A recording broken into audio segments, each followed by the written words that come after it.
April 13th, 2026. I am Community Development Director Andrew McNichol, and from staff to my right is also Senior Planner Olivia Knightley.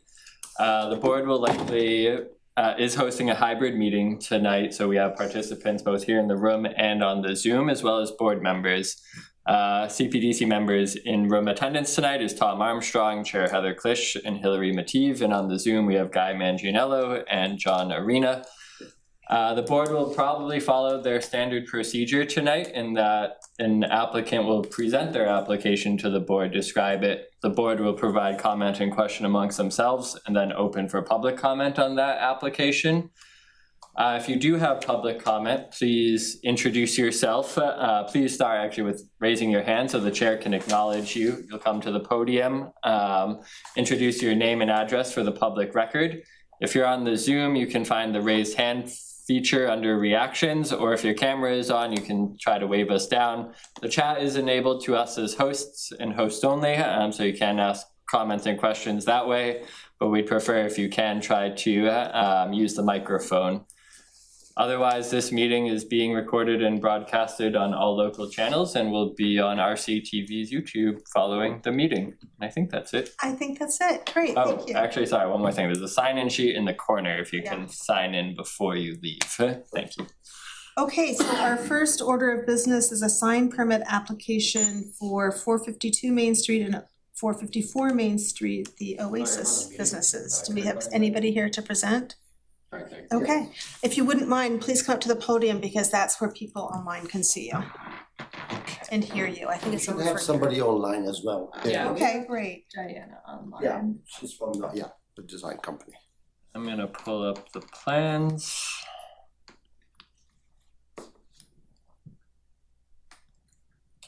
Let's see, maybe we'll start. Change over? No. Sorry, one second. See if I can. Yeah, that should be perfect.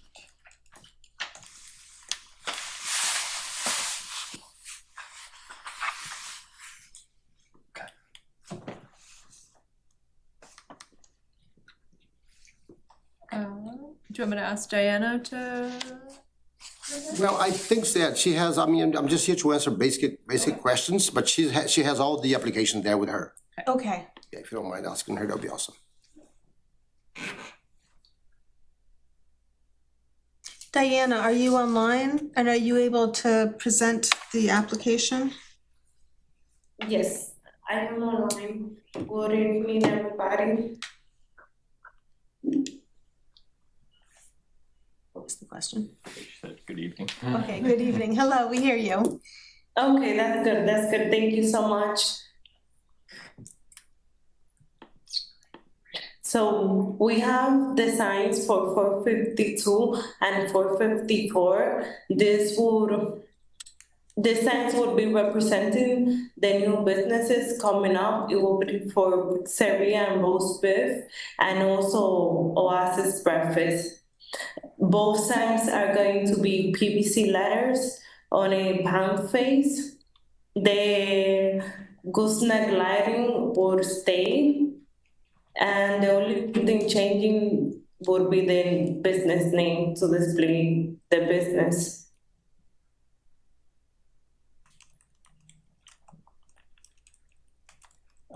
So because of the two different addresses, we've treated it as two different sign permit applications. One for the roast beef and lunch on plan left and one for the breakfast and coffee on plan right. The lunch spot will have two signs, one fronting Main, one fronting Washington, just as the existing roast beef shop has, and the breakfast spot will just have the sign fronting Main Street in the parking lot. That is correct. Okay, so you'll be keeping the gooseneck lighting. This says the PVC signs aren't lit, but you mean they're not internally lit right there. Will you light them from the gooseneck lighting? That is correct. Okay. There would be no internal lighting for this time. It would just be the PVC letters, and we are going to remain using the gooseneck like that on this building. Okay. I'll open it up to questions from the community. maybe I have one question, but if anybody else does first. Just one question, this is more for Andrew. Does the sign size, dimensions, et cetera, meet town standards? It does. We worked with the applicant to confirm the facade lengths today, the business facade lengths. I think there's some discrepancies on the actual sign permit application that we can correct in terms of square footages and number of signs, but we can work on that administratively and correct that. And otherwise, the sign meets all requirements, including allowing 2 signs on 2 different facades. Thank you. That was my one question, is that the dimensions didn't add up and it visually looked okay, but it looked like there was some slight errors in the application in terms of the numbers for the facade. I guess one question I have is on the breakfast place, the breakfast portion of the application. The 2 signs visually there look like they are the same size on the photograph, but the dimensions show the breakfast and coffee being smaller. Is that, I guess, which is right is my question. Is the breakfast and coffee sign smaller than the Oasis sign? It doesn't matter, I just want the application to appear correct. Okay, so for the sizes and the image, this is just a mock-up for visual reference. However, the measurements would be the one that I put on the actual sign permit, and the dimensions on this mock-up are accurate, but the pictures are just to have a visual aid. So I think what she's showing is that Oasis is 100 inches and then 88 inches. Yep, So- exactly, and the breakfast and coffee portion of the sign will be centered on the Oasis sign vertically, the way it's shown there, That's right? what I would Yeah, think. that's what I'm assuming, and I just wanted to make sure that's the intention. Okay, any other questions? No. I just have a kind of a statement. Whenever there's food involved, there's always, and this has nothing to do with your application, so it's just a statement. Sure. Okay. There's always concern with regard to the health department and proper health disposal for garbage and stuff like this. And I noted recently that the health department had some changes in regulations on that. And I just want to make sure that you'll be following those. It's not a part of this, it's just a comment from me. That's fine. Okay. I'm sure the health department will make sure that's on. Yes. Guy and John, do you have any comments? The only observation I'll make, this is somewhat unusual to have in 2 adjacent buildings independently titled and managed and commonly owned. I can't think of anything in recent memory. Is there anything that this complicates in terms of enforcement where you have 2 separate entities, but they're essentially operated by the same parent? And I'm not looking for anything particular, I'm just curious. Does this complicate how we enforce, or, for example, would the signage be differently if it was a single application? So it doesn't necessarily change how we permit or enforce things. Interestingly, under the sign bylaw, like what it does is, like, as a multi-tenant building, give you some additional regulations for those 2 wall signs, the one on Washington and the one on Main Street. So as a multi-tenant building, even as being under the same owner, it still qualifies for that. But in terms of permitting and future enforcements, no, we can tie everything to the individual addresses and permits associated with those specific spaces. And the applicant in front of us today is not the building owner, right? They're a tenant? That's right. I'm not. So things like parking and handicapped and compacted, those are out of scope. Those belong to the landlord. Correct. Exactly. That's right. Yeah, okay, thank you. Guy, anything from you?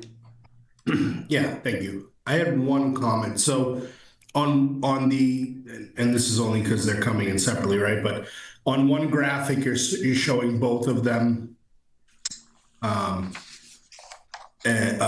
both locations have signage in the plan view. And then in the other plan, you're showing only one. my note is that the colors are different, Just gonna, and I believe it's on the 450, yeah, so you have a white text here, right? on the 454 sign plan, which is not the one for this unit. You're showing it's black and white, black, red, and white. And then the breakfast one is gold and black. Can you confirm that they'll both be gold and black? They would both be gold and black. This was the design team that made a difference just so when we are using the visual aid, we can see that it's two different signs, but all the signs would be gold and black, no white or red. Okay. All right. That, And thank you for noticing that. as long as they're both gold and black, I'm fine with it. Yeah. Great.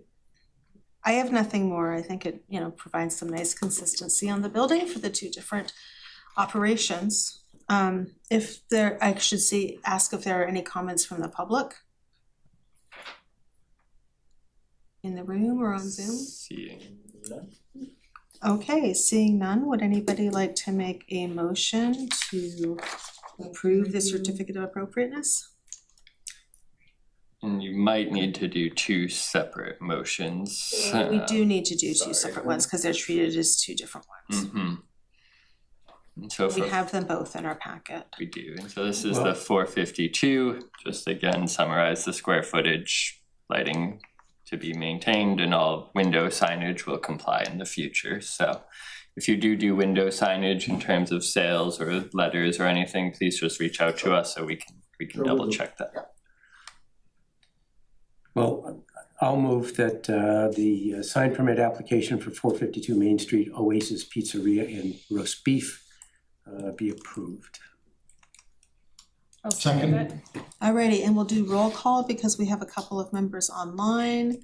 Guy, Yes. John, Yes. Hillary, Yes. Heather, yes. Yes. Alrighty, thank you.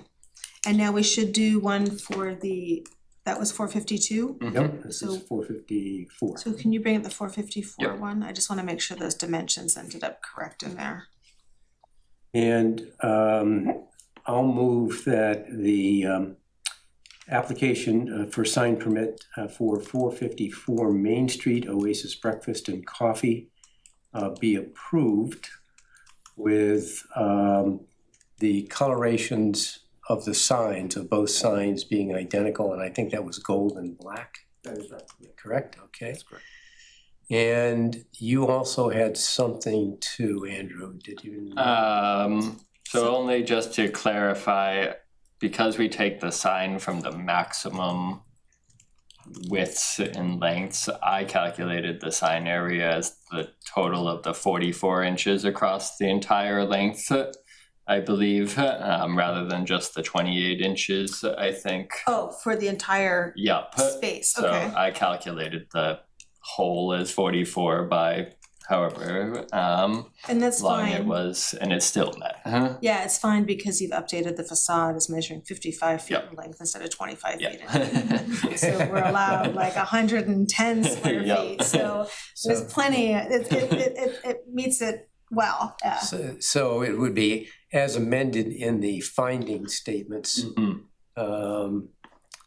paragraph 2B. Second it. Okay, and we'll take a roll call. Guy, Yes. John, Yes. Hillary, Yes. Heather, yes. Tom, yes. Alrighty, thank you very much. Thank you so much. We will get these to you before the end of the week and get that permit going. Great. Thanks so much, guys. Appreciate it. Thank you. I need to change chairs. I mean, I'm short. Thank you so much. Thank you, I guess Diana. because I'm short. Typing with my chin. I don't know whether that one to be taller. Okay, next up, we have the continued public hearing for the site plan review and special permit for 281 Main Street. And I recuse myself. And Hillary recuses herself. Be back later. Okay, enjoy. Good evening, Madam Chair, members of the board. Representing 281 Reading LLC, the developer of this project, my name is Jesse Schomer. With me tonight are representatives from SV Architecture, Dan Rayfield, and Carlton Quinn, representing Allen and Major Associates, the project civil engineers of record. Also, I believe on the Zoom is Severio Fulciniti, who's representing ownership of the project. We just have a few updates for the board since last we were before you. At the previous hearing last month, we went through the updated architecture plans to the extent we could before we lost the quorum for the hearing. But we went through the reduction in the footprint of the building and the increase in the proportion of commercial space in the building, as well as some of the modifications to the unit sizes of the residential units above. Since that hearing, we have been before the Conservation Commission. We appeared before them last Wednesday for that initial hearing. The Concom did report that they are going to be referring this out to third-party peer review to review stormwater management and wetlands impact. So that's in process now. So as soon as that's available, we'll provide a copy to the CPDC for your review of that peer review as well. The plans, since we were last before you, have been modified slightly to incorporate the changes that were made to the plans, specifically, in particular, the stormwater management systems for the Concom filing. Those were filed with you, I believe, last week, together with a letter from Allen and Major Associates that was responsive to the engineering department's comment letter. Essentially, we were in agreement with all of their concerns and issues that they had raised, and were in agreement to conditions that they wanted to have incorporated in the approval of the project should the CPDC vote to approve it. That's sort of it for the moment. The members of the team are here and available to run through the updated plans if the CPDC would find that helpful. But at this point, I think what we would like to do is let the peer review process during Concom play out, because that could result in some site plan changes, and we don't want to have to come back before the CPDC to modify that. So we would hopefully line that process up with this one. But if the CPDC members have any questions, or as I said, if you'd like us to go through the plans, again, happy to do so. That's what I would suggest as well, is letting the Conservation Commission process play out. And let me open it up to the CPDC members to see if you have any questions or suggestions on the filing that we had for this meeting in the meantime. Let's see, I did have one question, and that is there's outdoor seating based on there, it's it's upper left. Is the outdoor seating commercial space for purposes of percentages? Or how have you, the area right there, how have you structured the outdoor seating area? That's not been designated as commercial space. I think the intent is for that to be available both for the commercial space as well as residents of the building, but it hasn't been designated as official commercial space for the purpose of the requested waiver of proportion of commercial space. And I think the flexibility that we would like to have with that space is primarily to do with, we don't know who the end user of that commercial space or spaces will be. So we'd like to have that flexibility to have residents be able to use it, or if it's a cafe or some kind of use that's makes sense to have those chairs available for the commercial space residents, tenants. We would hope to have that as well. Okay, I'll give you my thoughts. I think of this project, that percentage of commercial space is the biggest issue. We don't say it has to be inside, do we, Andrew? In our percentage? I would have to double check if I remember correctly, and I could be conflating 40R with South Main Street, but there has been some language in the bylaw around dedicated outdoor commercial space.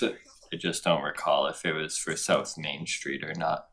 Okay. Yeah, I'd have to go back and look as well, and maybe it's something we should all check since we've got the time. My recollection is that for the purposes of calculating commercial space, I don't know that the bylaw specifies interior, but so Right. we could look at that. Yeah. We'll also be reviewing that while we're here. My recollection is that it ties to floor area, which is within the Yeah, building. exactly. So it's like it is floor area, which is interior. Yeah. We're not like in California, right? Right. For the same reason, we don't count the common residential spaces as residential Yeah, space as well. yeah. Okay. Thank you, Jesse. You're welcome. John does have his hand raised. Okay, John. Thank you, Andrew. Heather, the last opportunity this applicant came before us, we were struggling with quorum, as was mentioned earlier. I think we had Andrew remotely in the car and he was in and out. And the meeting was essentially an information session, but I think as a practical matter, since we didn't have a full slate of representatives with full attention, I think it wasn't as effective as it could have been. Andrew, can you refresh my memory by virtue of our code, given the current commercial space, the parking requirements minimum for this proposal are at variance for what's in front of us by how many spots? So this has an excess of 1 parking space based on both residential and commercial requirements. And what's our requirement? Does that meet or exceed the requirement? Exceeds the requirement by 1 space. I guess I'm misremembering. I thought there was an earlier version that wasn't so appointed. Was there ever a case when this proposal was underwater in terms of parking? I think before they were in excess of 2, but it had to come down to excess of 1 based on the riverfront challenges and other trying to get out of that buffer zone. Okay, so there's no misalignment with required spaces and the proposal in front of us? No, I believe the only waiver requested at this time is that commercial floor area. That's right. Okay. And how much is the commercial floor area at variance with what we require, either in square foot or percent? So we're currently just below 12%, is my understanding. Is that your? If I remember correctly, yeah, you might have bumped it up. Give me 1 second. So that's a little higher than it was at the very first meeting. It was Right. by a couple of percentage points, yeah. Because some of the residential area shrunk with the step backs and riverfront buffer changes and other too. Yeah, with the latest building design changes, the units were modified a little bit, and also the ground floor footprint was reduced, and some additional space in that ground floor has been dedicated to those common areas that are essential to the residential uses, like the bike storage and the generous package room and the pretty significant sized lobby, and also the trash rooms as well. The health department has been clear with us that they want those interior to the building, and so we've done that. But to answer your question, John, they're about half short of the requirement if they're hovering around 12%, where 25% of the building floor area is required. You know, one of the things I struggle with, and this was true, I think, throughout Reading government, is town meeting in its infinite wisdom puts forth minimums or guidelines. And I think this body and others exist to arbitrate when there are gaps against those requirements. My struggle here is the magnitude of the gap. And I say that because we're charged with enforcing what the bylaw requires. And we're not dealing with somebody showing up at Space Mountain who's a half-inch short and can't get on the ride. This is a substantive gap, and I don't know how to rationalize it. And at the same time, if we were to do so, I don't know how in the world you then speak to the second applicant that comes after this with another variant, because inevitably this will be pointed to as a case where we rationalize it. I'm not trying to decide tonight, but to me that's the single sticking point.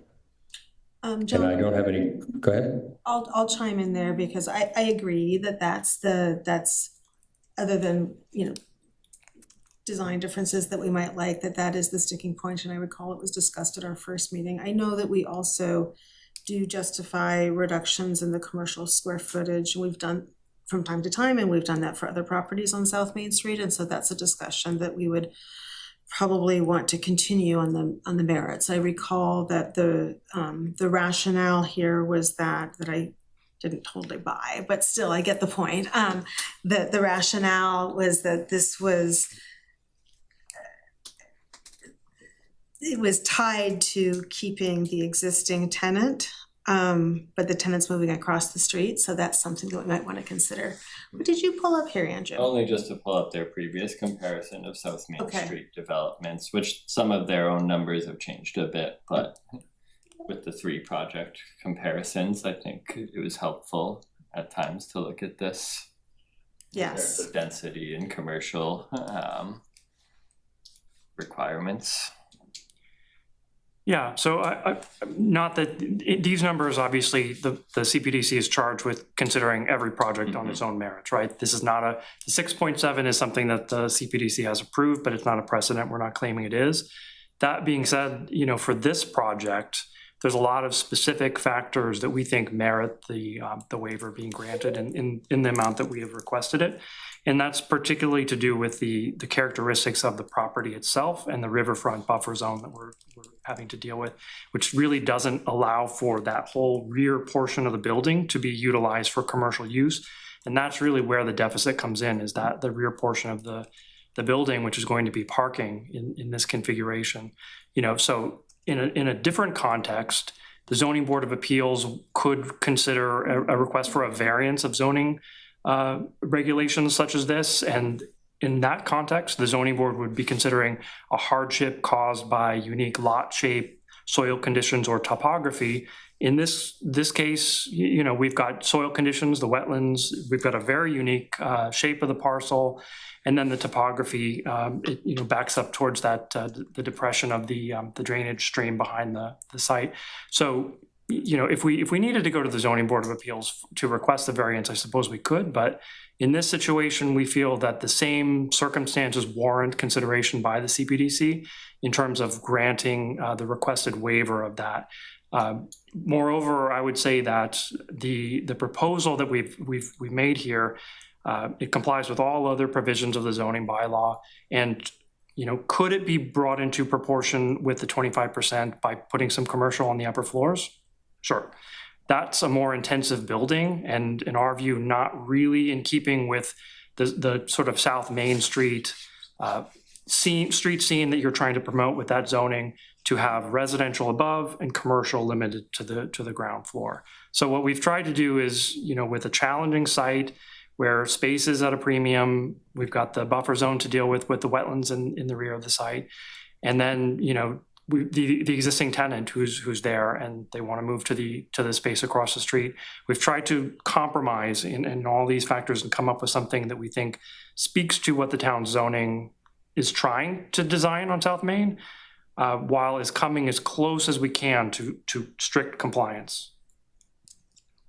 You know, I hear the word hardship, and I just have to react to that. If you buy a property, you kind of buy it lock, stock, and barrel, and that includes all the constraints implied by its geology and geography.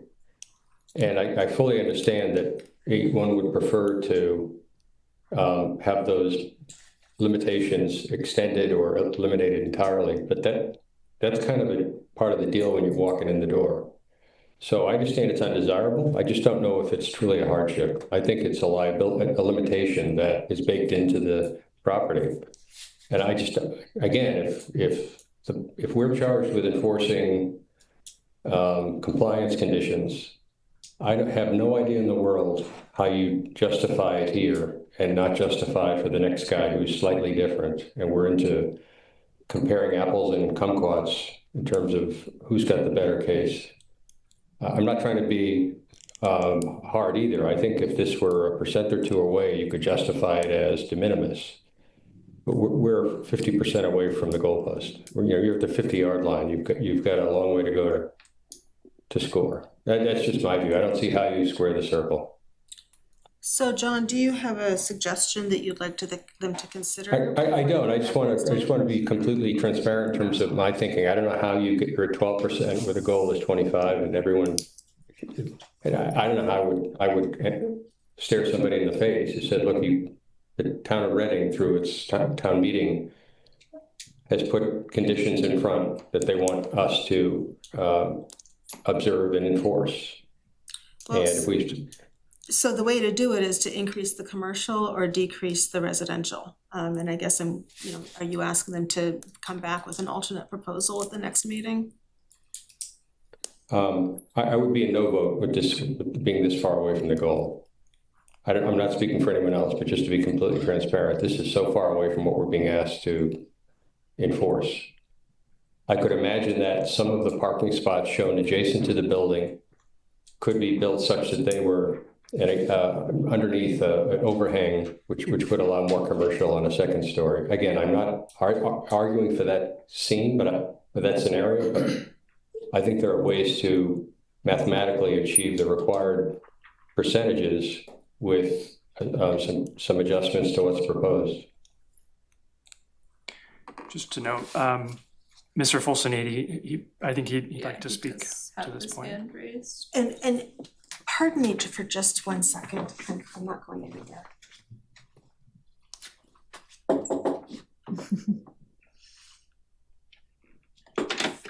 Is there the voice is so loud. It's really distracting. Could you fix it? I'm sorry, it's the case. Okay, we have somebody online? Severian has his hand raised. Hello all, how's everyone doing tonight? I apologize I can't be there in person tonight. I wanted to just comment specifically to the point that John brings up. As I understood it, I completely relate. You are tasked with the challenge of what happened subsequently, but unfortunately in this case, at 248 Main Street, you've already approved a project that had less than 7% commercial. So you've already set a precedent that's actually far lower than this on a project that required a great deal more relief. We've come in with a project that exceeds parking requirements, exceeds requirements for circulation. We've worked with the fire department on turning radiuses. We've got extra wide aisle widths, and we've really maximized this completely. And rather than come to you guys with some gaming of the system with basement space and all kinds of other stuff thrown into the calculation and asking for parking relief and all kinds of funkiness and maxing out the lot, we haven't done that at all here. I would say that it's incredibly challenging to design a project under the conditions as outlined in the original 2019 mixed-use bylaw for this reason.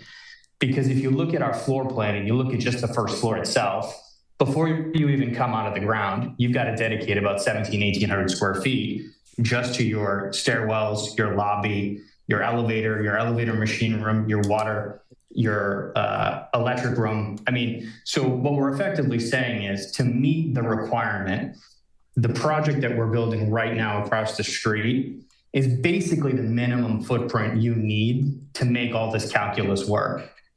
Exacerbating the issue is the fact that we have a 4-story cap and we have a South Main Street design guideline that predates the 2019 bylaw and requires, I shouldn't say requires, but strongly suggests that we also set back the 4th floor footprint, at least to an extent that's reasonable. And when you're doing math where you're required to dedicate 25% commercial on a 4-story building, the math doesn't math pretty quickly. So I think in this case, while I completely understand it's an incredible challenge to have to do what you guys do every night, you've already set the precedent at a much lower number. And so to categorize this as egregious might be a little bit extreme. I'm going to jump in there. I'm going to jump in there because as was stated already tonight, we need to consider each project on its own merits. And I will say, I don't consider the one that came in at like 6.7% as a precedent. That was a specific waiver specifically to keep the existing business there. And we had long protracted conversations around that. And it was to keep the business at that same location. So one thing I guess I would suggest is we either consider this on its own merits or have a similar waiver reason, and the waiver reason is not in fact similar. So I guess I would encourage everyone to consider this on its own merits, and if you have a 4-story building, if it needs to come down to 3, maybe consider what the impacts are of that when you come back to us so that we understand what the comparisons are and what the impacts are. Can we speak to the precedent, so-called precedent? When in time did that occur? Does anyone recollect? That was the Boardwalk Realty one. That was, Yeah. and I guess I would also really encourage everybody to not call that a precedent. Every single one of these is on its own merits, and we refer to the bylaw and we refer to the package of justifications for waivers. I would never say that, oh, we did it over here, so now we must do it for all other buildings. That argument candidly falls a little bit flat for me. So I think that goes for us as well, Heather, not just the applicants. I mean, it's interesting that the applicant brought that up. That's exactly the behavior I'm trying to avoid. Yeah, exactly. Energizing. Well, and that's all I'm asking, is that we don't speak about this particular application as being egregious in that sense, because the context we have is the most recent project. There's only been 3 projects in 7, 8 years that have come before the board under this 2019 bylaw, and there's a reason for it. The calculus is extremely challenging, and what we had to do across the street, we discussed this during our first meeting, was incredibly challenging, and it doesn't quite pencil, but we've tried to make it work. But there's a reason why, the town of Reading is not getting inundated with these kind of applications. It's incredibly challenging. So all I would ask is that when we're describing this particular application, we consider it through the merits of the application that we put before you, that we didn't come here to try to game the system. We didn't try to maximize the lot in any kind of egregious way. We actually came here with a surplus of parking, and we've tried to work with different town departments to make sure that we've engineered this thing appropriately and in a way that it meets the context. And most importantly, I know we keep talking about the tenancy, and at that particular site, it was about previous tenancy, but I was at every meeting back in 2018 and 2019. And, I was involved in that process as much as I could have been at that time. And what I recall primarily during that time was the board's goal to emphasize the need for commercial space and active commercial spaces within the corridor. And when we're talking about the way that we've done it here, I think it's incredibly important to note that we're not just producing a space that's good for a tenant or one tenant. It's a space that's going to transcend and activate the street in a more meaningful way. I know we're talking about that past applicant being important because we were trying to preserve that space, but I would also debate that in doing so, that building created a space that likely will not be usable for anyone else anytime in the future. So as much as that business has been preserved, that was exactly the type of business that during that 2018-2019 public discussion was not the core focus of the bylaw amendment. It was to activate the strip. And I even remember board members saying, we don't need, more insurance offices and more real estate offices on Main Street. So I say this only to say that I think it's important that we weigh this, that we anchor it in the context that we're doing something very different here that I think in the big picture is very impactful for the corridor. Can you remind us, just to have it on the record for this meeting at least, what the total square footage for the commercial would be? My last notes were that it was 2,400 square feet. 2,400 excluding the exterior patio, yep. And if I recall, I'm just sharing, my recollection was also, my computer's gone to sleep here, is that compared to some other commercial spaces that we've seen, I'm considering this on its merits, but compared to some other commercial spaces that we've seen, it's not an oddball shape. If I recall, correct, it's like it's a pretty flexible space that somebody might be able to use. That's so. Yeah, SV Design has done a great job of creating a near perfect rectangle. My comment, I agree with what John Arena is saying, but ultimately, I think we probably need to take a re-examination of this. But having said all that, I think there are things you can look at hypothetically. The outdoor seating area, could be dedicated to commercial, so to speak. I understand the wording on floor. Another area could be that the garbage, which may have been required recently to be brought inside, I think that was the recent reg, may not have been contemplated back when this was done. So what portion of the commercial space for garbage is commercial? The bike thing, to a lesser degree, opening it up for commercial to get there. Another option might be to run one of the interior businesses so it has a second story. You see that in some of the older buildings where it's additional seating for eating and things like that. Just some ideas. Give us everything to look at. Well, I think part of the dilemma here is the disjointed nature of how these hearings have gone so far. We haven't had a full committee every meeting. And so we've had some of these conversations already. We've discussed all of these reasons in not so much in aggregate because of the way that this process has kind of unfolded. But we talked about things like, yeah, we've got 200 square feet dedicated to bike storage. And the town of Reading talks a lot about alternative mobility and promoting that and being within close shot of downtown and the railroad. We can't do that if we don't give bike storage. And I know, Heather, you were particularly appreciative of the mindfulness of having bike storage, but that's costing us 200 square feet. Trash, that was actually a conversation that you actually brought up during my Strata hearing, had mentioned, hey, what about trash interior? We talked to the Board of Health about it during the DRT, and they were in favor of it. But again, it's more square footage that we're taking away from commercial in order to do that, whereas across the street, we've got our garbage outside, and at the site currently, we've got garbage outside.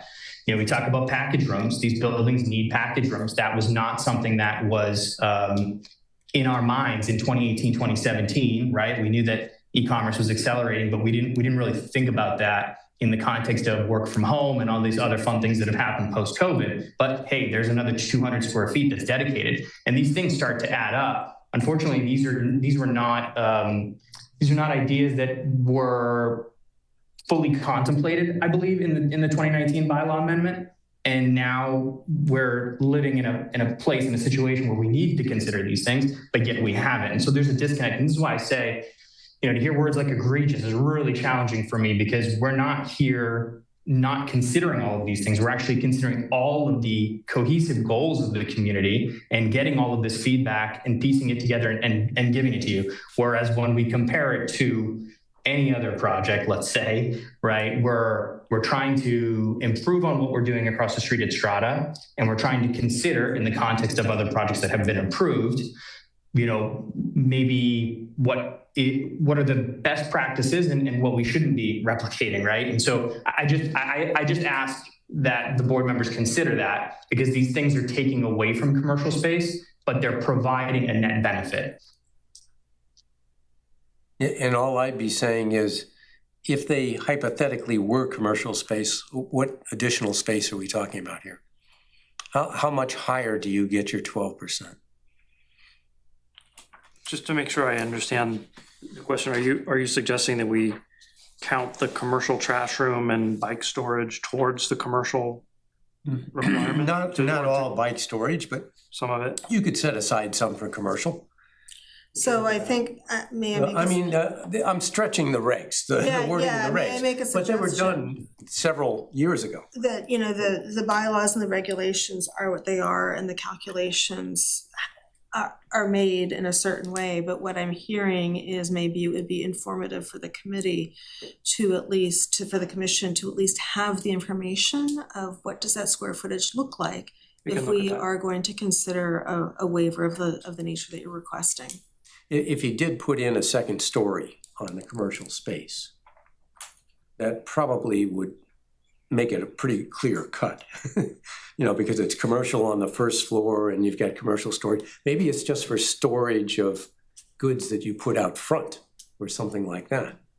But if I could interrupt a minute, I always feel odd giving prescriptive answers to a client or to an applicant, because there's a presumption that if they do exactly what you're saying, that they'll curry favor with somebody. I think we can describe in general outlines of what the goal is, but I just feel really it's well outside our swim lanes to be describing exactly how to accomplish a particular end goal. It's not to say we are incompetent doing it. It's just, I just think it sets up a conflict, a potential conflict, because that's not what we're here for, I don't think. Yeah, I think that's a point well taken. I'm also thinking that, you know, if a waiver is being requested, and we discussed the reasoning for the waiver at the very first meeting, and I'm sorry, this feels like it was a disjointed process. I, for one, watched the entire meeting, the last meeting, so please don't feel like the discussion was disjointed, at least from a comprehension standpoint. But if we are to grant a waiver, I think it is in the interest of the commission to bolster that with good reasons, good rationale, especially since our projects seem to be taken as precedent these days. So while we're here talking, I did find the commercial component requirement, and what it refers to as the gross floor area of the structure or structures comprising the project after spaces for access, circulation, egress, mechanicals, and utilities are netted out. Mm-hmm. So I wouldn't define, for example, the trash room as falling under any of those categories. So without taking this as a prescriptive matter and more as an informational matter, I think before the next hearing, we can take a look at that and come up with a calculation for how much we think those spaces will be used for the commercial spaces and provide that to the CPDC as informational. Yeah, especially if they're shared as informational, again, to John's point, not being prescriptive as saying, oh, if you do this, then anybody's going to turn to a yes. But I think that would be helpful for the committee. I'm hearing that would be helpful for some members of the commission to understand. Just to hear what you said are to be netted out of both residential and commercial?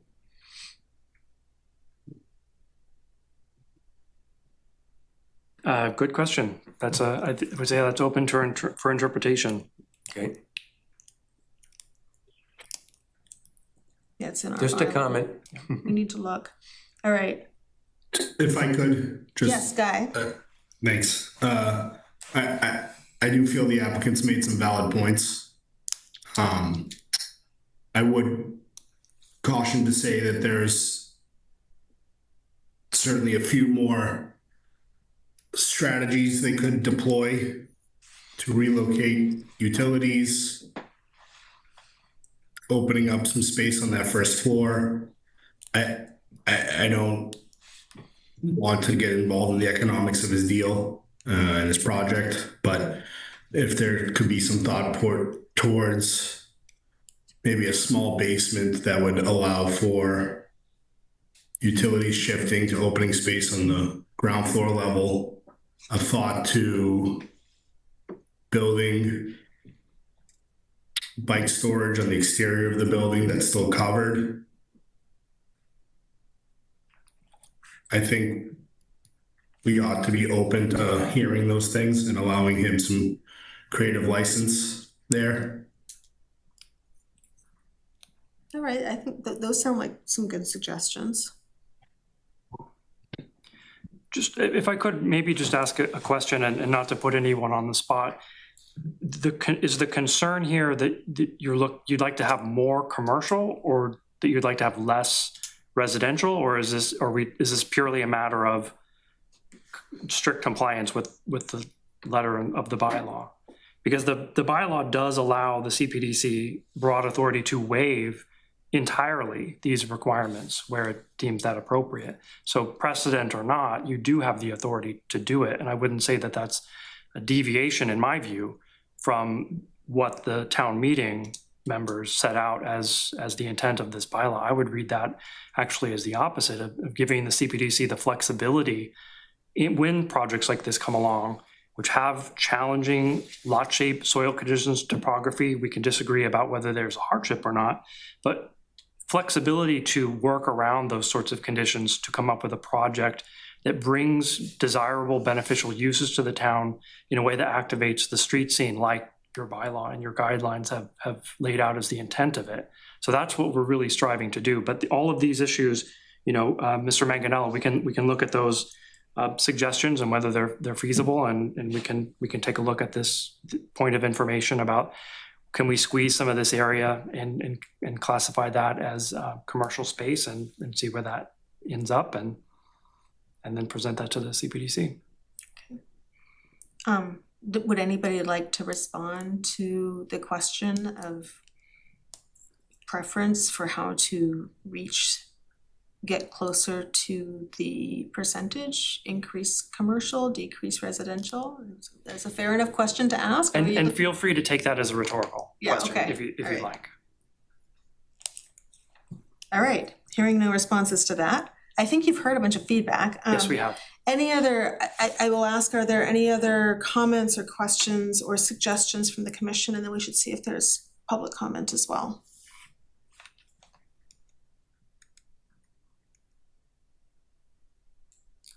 I hear crickets. See any torches at the door? Alrighty, I think we will want to continue this hearing then to the next month, or do you think you'll need more time to work with the Conservation Commission? So how long do you think for the peer review?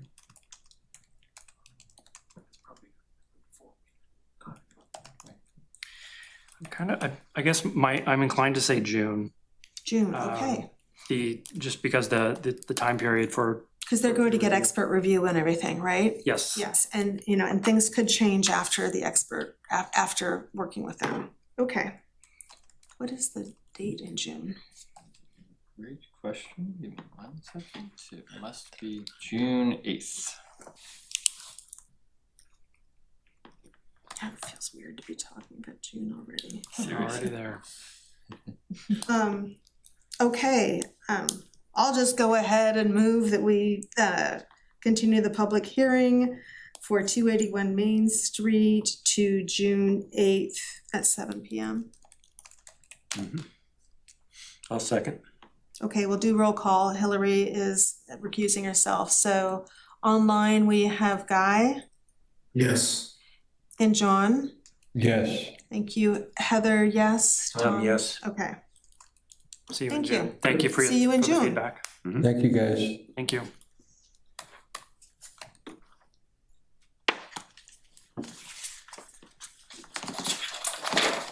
Okay. The next agenda item is our continued public hearing on the subdivision rules and regulations amendments, the fee filing schedule. Welcome back. We have Hillary back for the record. Did you go take a walk? I would have.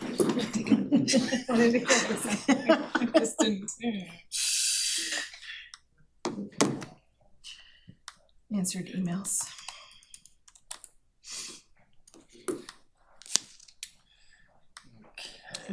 These are on the fees? This next item is That on number. the fee filing schedule for subdivision. Subdivision fee regulations. I had a question first. Okay, I got what is being proposed in the regs, and I got the single page list of how much people cost. But I can't compare the cost figures, to the figures that were put in to the regulations. For example, the application fee for a preliminary subdivision plan would be going up from $10 to $50.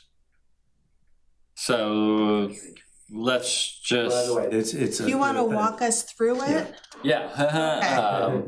So this was again a hearing to update the local regs on subdivisions. As Tom was alluding to, we had tried to measure the typical staff requirements on any given subdivision applications, from approval not required, otherwise known as A&R plans, to a full definitive subdivision. And we also did a fee comparison of other towns and found that Reading was a little short. It's been a while since we updated our fees.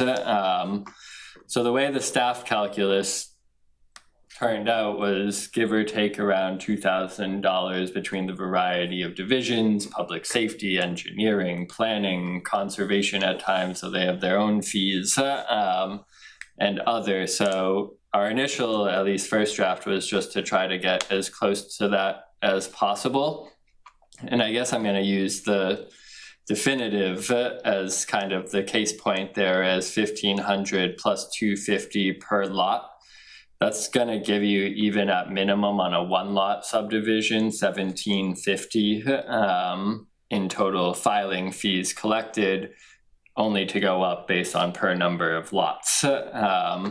We've then virtually matched the preliminary and definitive, where preliminary was filed, to match those exact same 1,500 and 250 per lot. So it's broken out a little differently from preliminary to definitive with preliminary, but the end point is that we end up always at that 1,500 plus 250, which should get you around $2,000 an application. Most subdivisions are more than one lot, though we've actually seen one or two one lot subdivisions recently, just out of creating frontages. So that was the overall intent. These numbers can certainly change based on what you feel is appropriate, but knowing that we only do this every so often and staff costs probably only continue to go up over the years with steps and COAs and other, we felt that this was at least a somewhat appropriate starting point, but of course it's open to you guys to make those final decisions. So it's an interesting conversation, because you could argue that we ought to at least cover the direct cost, the marginal cost of the staff. On the other hand, the staff are in the budget, so there is not a direct linkage to the the direct cost of employees and the fees. I mean, it's an interesting analysis. I think in principle it might set an effective floor, but you're actually not tied to it. There's no logic to tie to it. You can't use these fees to quote unquote turn a profit or earn more as the town than what it costs. Of course. What I'm arguing is you could rationalize having zeros in here, because the costs for these are already in the budget. You don't have to cover the costs. They're already paid for. The analysis here says, practically speaking, this is the actual out-of-pocket direct cost. It's a weird conversation because there is no incremental cost for the employees to do this work. They're already being paid to do it. Now, for the purposes of setting fees, what I'm getting at is it's somewhat market-based more than cost-based, for the reasons I just described. But I do think this is interesting just as a sanity check. But I don't think it should govern necessarily what we pick. I'm more interested in your comparisons, the neighborhood comparisons for the same work. It seems like other towns are all over the place. Mm-hmm. Yeah, it's an interesting point. I mean, I was interested in what are the actual staff costs, because I wouldn't want to be totally out of whack with what the staff costs are, and have it appear like we're turning a profit. I mean, this is real work. Staff are covered certainly by the budget.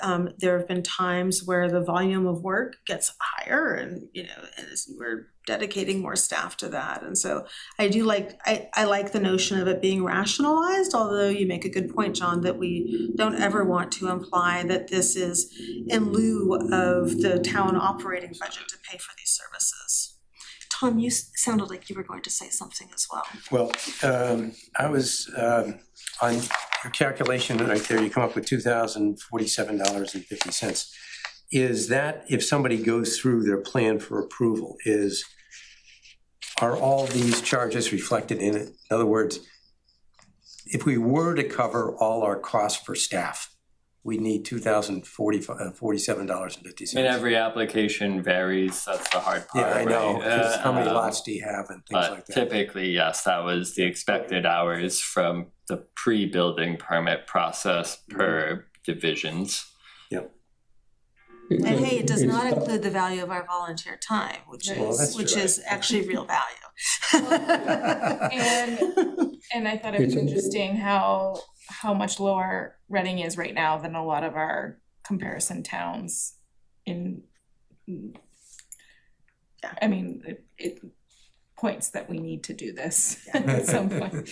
And I like it, John. I think let me just say I think we're about right. And somebody just said it earlier that comparing it to the actual staff costs, if we're thinking of it as recouping staff costs, I would say, oh wait, no, we're way too low because we aren't going to do this again for another 10 years or so. Right. But it does set a reasonable floor, I think, in comparison to other communities and in comparison to what the actual costs are. Well, I've seen other towns put in an inflation factor, so it's Yeah. adjusted every year. We could do that. You know, Hillary, we should look at these every year. Your point is, this shouldn't be an area that we only touch on when it's really out of whack. It really ought to be part of a calendar activity, like every June, we take a look at it. Can you put in? Not that they have to touch it, regulations that but they at would least- increase every year? By a certain factor? It's hard because you have the numbers in there, right? Right, Yeah. yeah, there's at least not too many fee structures in terms of like application fees that I've seen tied to like inflationary Yeah. index. See that often. Well, hypothetically, how long would it take you to replicate a sheet like this every year? 2 minutes. Maybe not. Now that it exists. Now that you've done it once, Yeah. right? Yeah.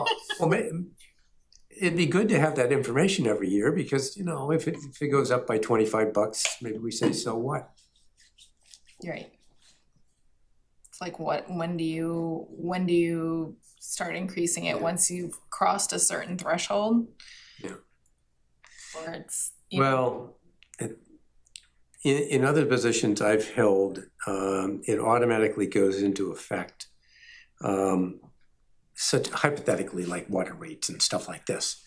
And the thinking is, why raise rates a lot every 10 years versus a little bit each year? And a little bit each year didn't bring out the crowds to protest it. It also, you want your revenues in line with your expenses. If there are expenses here, incremental expenses, you want revenues to be broadly in line with them. Because otherwise, you have this lump of revenue that shows up out of the blue every 10 years. Yeah. So it's also good stewardship. If we're going to be good stewards, let's take a look at this once a year.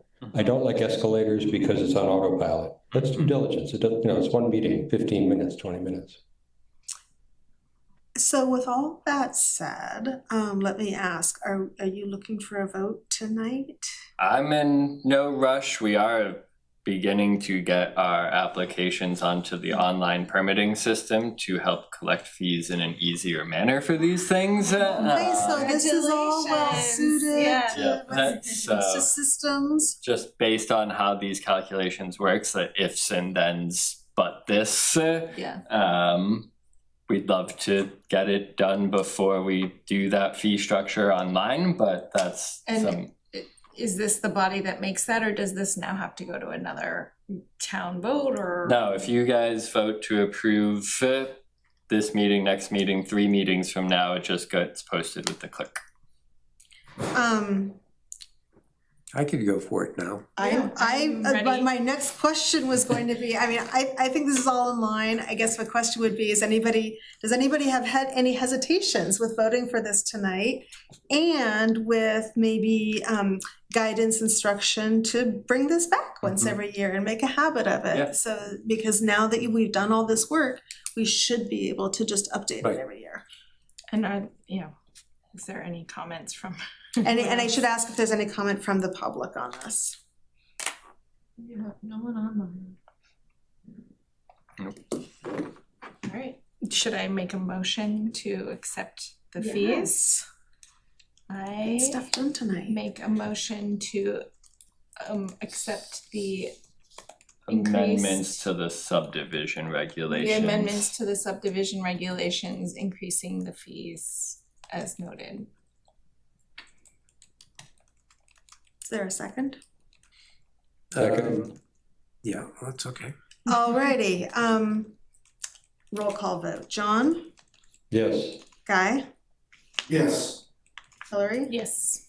Heather, yes. Yes. Alrighty, Now, it's with the addition that Oh, that we proceed every year. every year. Yeah, so I think to what get- I'll get do a is data sheet. make some notes that I'd probably say in July when we're like doing chairs and vice chairs and other administrative Housekeeping items, stuff. housekeeping like things, we'll look at these, maybe not this July, but starting next July 2027. We can detail like number of applications received, the same staff things, the type of ask other towns if they've updated, and just keep that process rolling.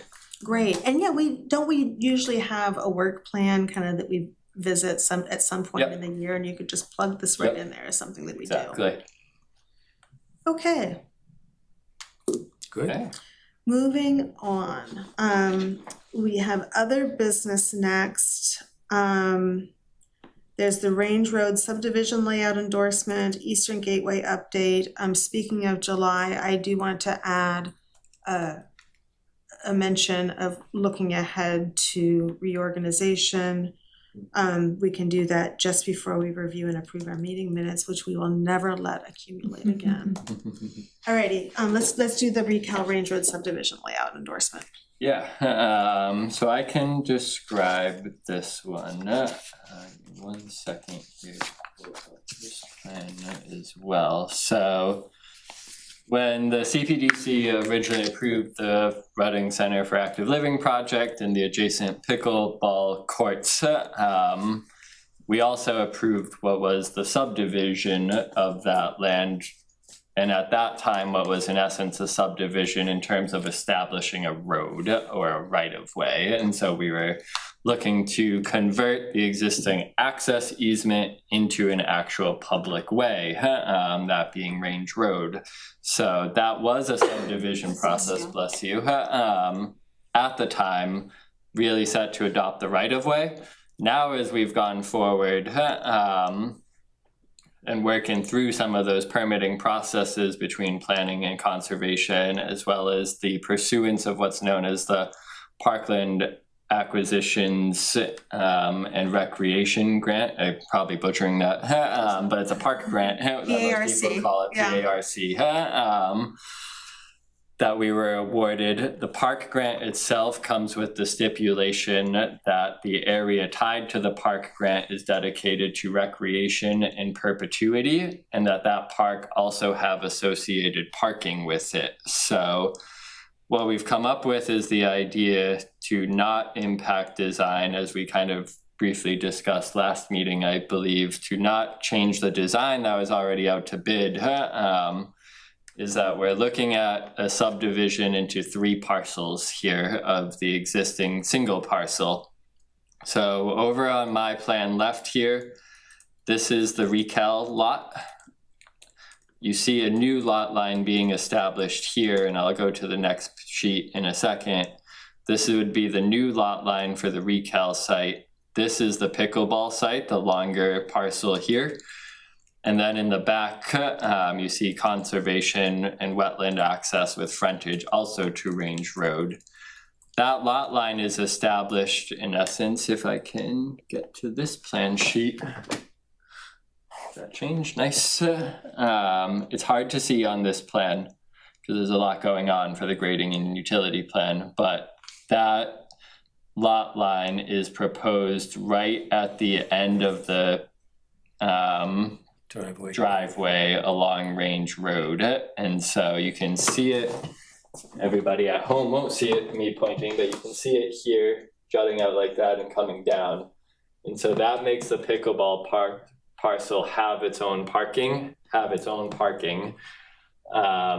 way there's no design changes, it meets the park grant requirements, and we can set to adopt that parcel at the town meeting process to dedicate that. So that's where we ended up, and the CPDC does need to endorse that subdivision plan. What about the town meeting? We have to present this at town meeting? I will present it because really town meeting's role is to dedicate a parcel into recreation in perpetuity. So it's less subdivision and CPDC related and more about just dedicating a parcel of land so for yeah, the so grant. the town meeting vote will be to dedicate this into to recreation permanents. All right. And Andrew, I couldn't see your finger waving. Yeah. Were you tracing the line, the black and white line going kind of north to south? Yeah, that dashed line. Let me see if I can find a what pen the here. discussion was last meeting is that he had just divided it for the parking along the parking line, and there was no access. Like, say if Recal had, something happened, so we wanted to make sure that the drive lane still existed. That's why it jogs. All right, so that's why there's I didn't catch that there was, I actually didn't know why we were discussing it again. Right, because so what had happened, I don't get it. I think we were out of quorum or something was happening, but so, Okay. but part of the issue was that if it was drawn just at the parking, you don't have any way to get to the parking. Right, the Right, driveway. So Right. that's why we had Right. him move it over. Yes. Very astute, Very very astute, astute. yes. I am in complete support of this. It doesn't change the parking arrangement or availability of parking for Recal, the availability of parking for the pickleball courts, especially when you take into account the plans to do teamwork with the Burbank. So I'm in support of this. Let me ask this question. To get into the senior center, how do you get into the senior center? So there will still be the curb cut here Oh, okay, and here. in there. So the But- curb cuts remain the same. The curb cuts are all, everything's the same, just that line, we had to move it over because we didn't have parking, but no. Okay, No. but we can't use the second one technically? You can, so it doesn't change any regulation of Okay. access, we're still in shared common ownership, Okay, town parcel to town parcel, it's just that that parking is now on the subdivision plan on a separate lot, but it doesn't mean really much for the town in terms of Yeah. administration and It's a regulation. little, just a It line on doesn't a change the paper. site but plan or the in operations. perpetuity belongs to the pickle court? In perpetuity is Both. must remain accessible for the outdoor recreation So on it's the that lot. pickleball. And in perpetuity, I'm just gonna test this for a little bit, like if somebody were to ask this at town meeting, in perpetuity, basically, you know, to receive this $100,000 state park grant, there needs to be a permanent dedication to recreational uses. Correct. So, you know, even if the So pickleball it's the courts pickleball. got torn up and turned into bocce courts or lacrosse fields, I can dream on. Tetherball. Tetherball, Anything. we would still be meeting the requirements. So I guess I would also say when we go to town meeting, it's not necessarily permanently dedicated to pickleball, it's permanently dedicated to recreational Outdoor uses, and I think recreation. that's really Yeah. important. Agreed. So that brings up another 2 points. Given that the purposes of either or both of these parcels can change, is it necessary or advantageous to have as an easement the access, the centermost access to, say, the lower parcel? So so that you can't pick an activity in, say, a repurposed pickleball area that otherwise limits or alters the access of that. That entrance is on the uppermost parcel, but I think the leftmost parcel takes advantage of it. So isn't there an easement that's needed? So you're saying to try to maintain an easement so that access for the town is always prescribed at either of these curb cuts? I think so, because once you say that the purpose can change, then the traffic flows may change. And you're back into, well, this is just shared property. Yeah, but there's no easement. And this is on my side of the property line. I think this is trying to think ahead of what could go wrong in 50 years when everything changes. I mean, I think that was part of the point of establishing the lot line where it is so that the town always has that curb cut access. That's clear. I'm saying, but that whoever has that uppermost parcel cannot now dictate Right. that it shall not be used to access the lower parcel. What, the Range Road is in permanent public access, right? It will be adopted as a public way. Yes. So Range Road is going to be adopted as a permanent public way, so there's not anybody who could ever deny access to Okay. public use through Range Road, right? Okay. Okay. That's a good point, John, to make Good sure we're question, yeah. being- Huh. The next question is the 30-foot side setback, kind of in gray type. Mm-hmm. Is that 30 feet from the line? Is that what that's trying to imply? That, Is let that me see related to here. the drainage? What is? What is that reference to? Where's the thing that's 30 feet away? That is, let me see, I believe that is the 30-foot side setback from this property line going right. So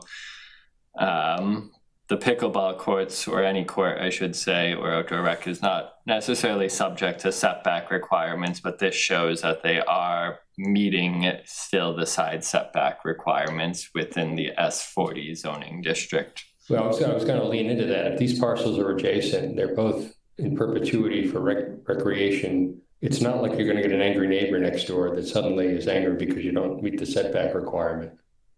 It's Right, why would we- so, Well, and to be clear, Recal, we are not designated. right, that's what I was just gonna say, to be clear, only the court parcel would be dedicated as recreation in perpetuity. For the purposes of meeting this grant. I guess I'm arguing, is that parking with the word side setback? That is parking right now, yes. Okay. Yep. Then I remove my comment. Now I understand. I just didn't see Well, parking. I'll add to it. There's a line going through there, it's dark dashed. There's This, probably a sewer line down further other way. this one, Is it stormwater? Shake your it, drainage pipe. shake it so I see it. see if I can zoom Oh, Along no, the I edges mean, of I the mean, along the access driveway. By the red Yeah, line? okay, yeah, that one, Yeah, that's your down to sewage. the D, I see a D there. Yeah, The- the vertical yep. one. Yeah. Now, they would have an easement through there anyway, correct? Just to service it, right? It's gonna be a So public. it's all way. Or public. repair, or Yep. maintain. So it's all public, this drain pipe, both on both lots right now and in the street, will be maintained by the town. Yeah, okay. Well, I'm trying to get back to John's original comment. Should there be an easement to the property to the south to use that access and possibly some of the spaces there? Like if the town tries to sell the Recal area? No, I think it's to avoid any ambiguity. I don't think there's any chance that people will be malicious, but I do think you can create a lot of confusion by not having clear delineation. We're just trying to avoid somebody saying you must have meant there not to be an easement, therefore we're going to act as if there is no easement. I'd run both those questions by the lawyer for the town in doing it. I'm happy to. I mean, in the short term, there's not a need for an easement, I guess. To the Agreed. This is more belts and suspenders. Right. Make sure that- Yeah, I guess, I mean, I'm ready to accept this with that caveat that it would be good to get a read on what else do we need to do to kind of ensure. future-proof this. To future-proof this, yeah. Good phrase. So we've got the sewer line or drain line, and then we've got the access too. Okay. I also have maybe a suggestion that when this goes to town meeting, is there a simpler diagram that can be? Like the one with the red line that's there. I mean, this Be was nice if they were in color. Well, just Maybe be- that is- Yeah, to show that there's no loss of wetland access. You know, when you get all the lines with the sewer lines involved, it's really, really hard Yeah. to read. I would say especially for anybody who's not regularly looking at plans like this, it can be very confusing. So if there's a way you could, maybe this diagram is exactly what we need, but maybe put it in color so that people can see what the Yeah, let me subdivisions see are. one if I can just have a simple lot plan, none of the grading and drainage, just lot lines and structures, really. And just for the presentation to town meeting, Yeah, right? yeah, because this is really the plan that they'll be like endorsing in terms of dedicating parcel B here to outdoor recreation. And so make it very clear, make it, the lines alone, Yeah. don't do it. Yeah. We'll be there for hours. Right, right. Like it's not even clear that this is parking, to John's That's earlier right, point. that's So, right.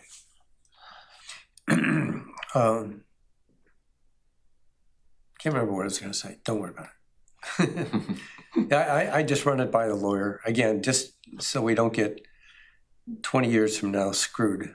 Yeah, I hear you. So what do you need from us You need us to tonight? accept it tonight so it can go to town meeting, right? I would need you to endorse, vote to endorse and sign the Mylars so we can record it at the registry. These parcels exist. Because town meeting's coming up in a couple Yeah. of weeks. So, yeah. Make a Right, be motion. there. There aren't any there's no comments or anything, right? No. Okay. Okay, I will make a motion to endorse the Recal Range Road subdivision layout for the park grant as indicated in the drawings dated. I can't zoom in. This is dated March 20th, if I remember. Can't even read this. Now you understand what it's like to get these diagrams. I don't even see, where do you see I March 20th? have March 25th and March 20th. March 25th and March 20th as drawn by Gary Holdright, PLS. That's very detailed. That's a really good motion. Is there a second? All right. Let's do roll call vote. Guy? Yes. John? Yes. Hillary? Yes. Heather, yes. Tom, yes, with the caveat that we talk to the lawyer. Yeah, just bring back either we're good or recommendations of what else we need to do. You got You it. needed us to sign the Mylars before we leave, right? Yes. Do you need please. all 5 of us or 3 of us I enough? think the 3 will suffice. Okay, good. Thank you. What else shall we accomplish today? Can I put them over here so we don't forget? Yeah. Oh, yeah. How if you want. Let's see. Okay, Eastern Gateway. We can sign and talk at the same time. Where do you Yeah. want them signed? There should be a signature block on the middle left. Yeah, but plan left. All right. Guys, you know what, Guy and John, let's just take a couple minutes. We're gonna sign them. I'm gonna put them over here. Okay. Let's just Give us 3 minutes. We're gonna sign them. We and have sit back walked here. away. Alright, so here, they're in different places. Yeah, I So noticed here's that. one here. Thank you for coordinating this.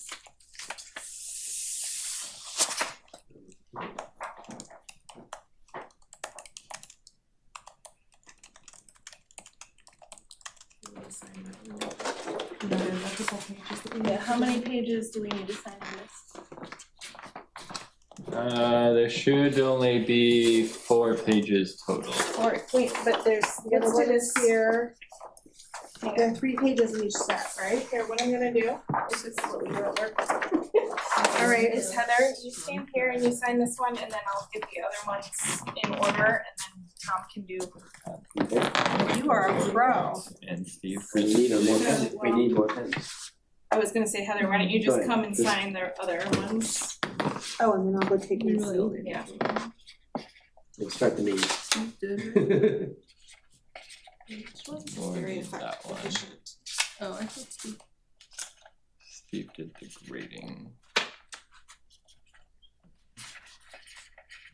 Alright, Okay. There you go. yeah, then we go back to front. I mean, we both is preferred, but as long as this one's.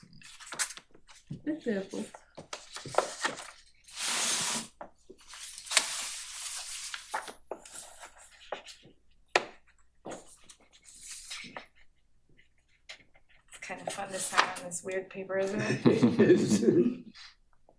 Well, they want it permanent. Yeah. Sometimes I still get, you I'm guys so still use happy we got Mylars? that grant. Yeah. Do you know, I remember No, on the SWAC, the Simon's Way Exploratory Committee, and that's all I'll say about that, but saying as part of the recommendations that there are state grants. There's LWCF, there's Park, there's others, and the rest of the committee went, oh, we Okay, should take well, we have advantage of those pages this. Yeah, right. It was you who did that application, but congratulations, it's nice to draw that in. Yeah, that was a good one. They have 2 different categories, and you know, we were hesitant to go for the larger one, I would say, just out of the application itself. So we maximized the small town grant award. Which grant? I noticed we got a couple. We did? Park.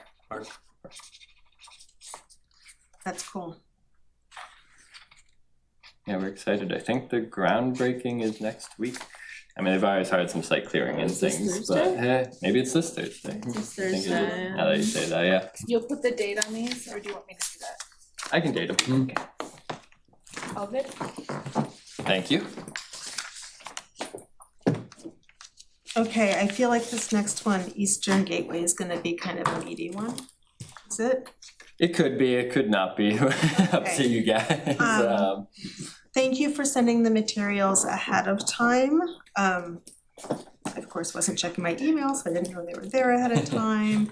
And why don't you take us through what you have and what you'd like us to consider? Does that Yeah. sound good? Yeah, so I think the last 2 months after deciding to take initial looks at this and see how this shapes up, given the process to date, we've gotten feedback in terms of like how to structure this, what does it mean for town meeting, how do we go forward, how do we make this bylaw feasible, both in terms of our desired outcome goals, but also to attract development with giving the flexibility needed for future developments to meet the intent. So we've tried to take that feedback to draft up a cleaner bylaw than the messy track changes one we probably started with a month or two ago, and parse it down really in its simplest form right now, so that some of the dimensional controls are there, some of the use allowances are there, and dimensional allowances and where, and then also some of the open space parking and other, but we don't want to go too far down that path in terms of getting to all that nitty-gritty stuff just yet, but we just wanted to put it on paper to show the bylaw structure and how it will all start to shape together.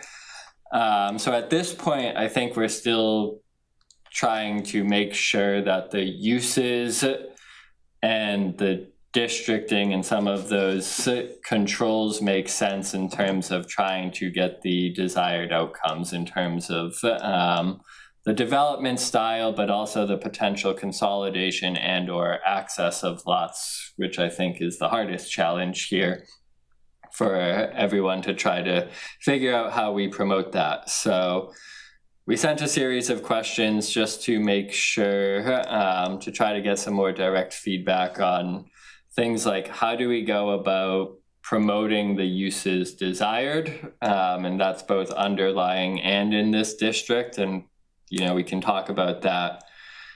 We have the ideas on bonuses, but like in terms of uses, what are we trying to look at bonuses for? Like keep it at the use level right now, mixed use, office and bio or other. Maybe a hotel that I know can have some benefits fiscally. Same on that south area, and I'll pull up the map, but the furthest south along Pond Meadow, what treatments and uses there? Are we in agreement that mixed use there might make sense and that we do try to blanket this all? And then we did want to get into a little bit of treatments in terms of some of the residential corridors and New Crossing, and make sure we understand what the promotion is there. And I think that's about where we can stop. So uses and promotions where is what we just kind of wanted to try to lock down, because I think all the other dimensional controls and languages and bonuses can naturally follow suit from those things. So I can pull up some diagrams that we've shared in the past, and we can go through to make sure the language is meeting the intents of that, and maybe work from there if that sounds like it makes sense. Yeah, that sounds like a good plan. And I also appreciated seeing the timeline in the kind of packet that looks like slides. Can you remind me who was on the Eastern Gateway District Steering Committee? So like the conversation that we're having now is presumably informing the steering committee. So and then we take it to a community meeting, and then there's a little bit more process after that. Yeah, so the steering committee was members of this board, FinCom, and Select Board, as well as a series of residents. And what they helped inform was goals and public process and the feedback collected and digesting it. We're strategizing, actually, we just got an email from one of the members recently in terms of our next steps with them and how to engage them with you guys as CPDC. But their process has somewhat trickled down as CPDC now takes on the actual zoning language role, but that doesn't mean it's over, and we want them to be able to make sure that this bylaw is meeting the things that they heard throughout their year-long engagement process. But their process was more to steer you in terms of what zoning should reflect in those public feedback processes. And so now with CPDC tackling the zoning bylaw itself, the zoning language, the black and white, less visuals. It's just a matter of how we engage the public, and they'll have ideas on that. And we can work with them in terms of like what those structures look like and getting everybody caught up to speed before any town meeting, whether that's this year or next. And so. Okay, and I want to get to the substance, but thinking about the process, do we have a CPDC member on that steering committee? Guy was on. Guy is on the steering committee. Thank you, Guy. Okay. Sorry, it's been a while, so I forgot who was on it. Okay. Okay. So maybe why don't we start at this first question before even getting into the zoning language. And this is for us to understand. So what we've heard right in the feedback to date about mixed use, commercial encouragement and vibrant activity being desired in this area, that lacks it to a degree. There's good uses out there, there's new businesses coming in, new restaurants, golf simulators, there's still activity going on there, but in terms of zoning, it doesn't necessarily promote small square footages or local opportunity at all times. We were curious if from the overall standpoint, and is there a desire to further restrict certain uses, because this district and this process could allow for things like the mixed use and different commercial typologies, but the underlying is still going to somewhat favor your big box car dealerships, storage facilities, other bigger box, more vehicle-centric uses, I would say. And so even if we allow other things in a different manner, there's still the chance that those other uses can happen under the underlying. And so should we be trying to tackle that now? And is that almost in these specific areas like a repeal of the industrial district and just establishing this district or something like that? Because there's other areas on Walker's Brook we haven't touched with this process, the Honda dealerships across the street at Walker's Brook Crossing, some of the uses further south, and some of those are good to encourage because they're bigger commercial and you want to maintain space for them. But in terms of these areas, we didn't know if you wanted to consider like some sort of amendments or appeals to the underlying to say, we don't really want to see a storage facility or a data center or something like that in this area, or maybe you do, and we're open to all options. So. Now, are we talking just the Walker's Brook Road side from the railroad line? Or are we talking the other side of the road?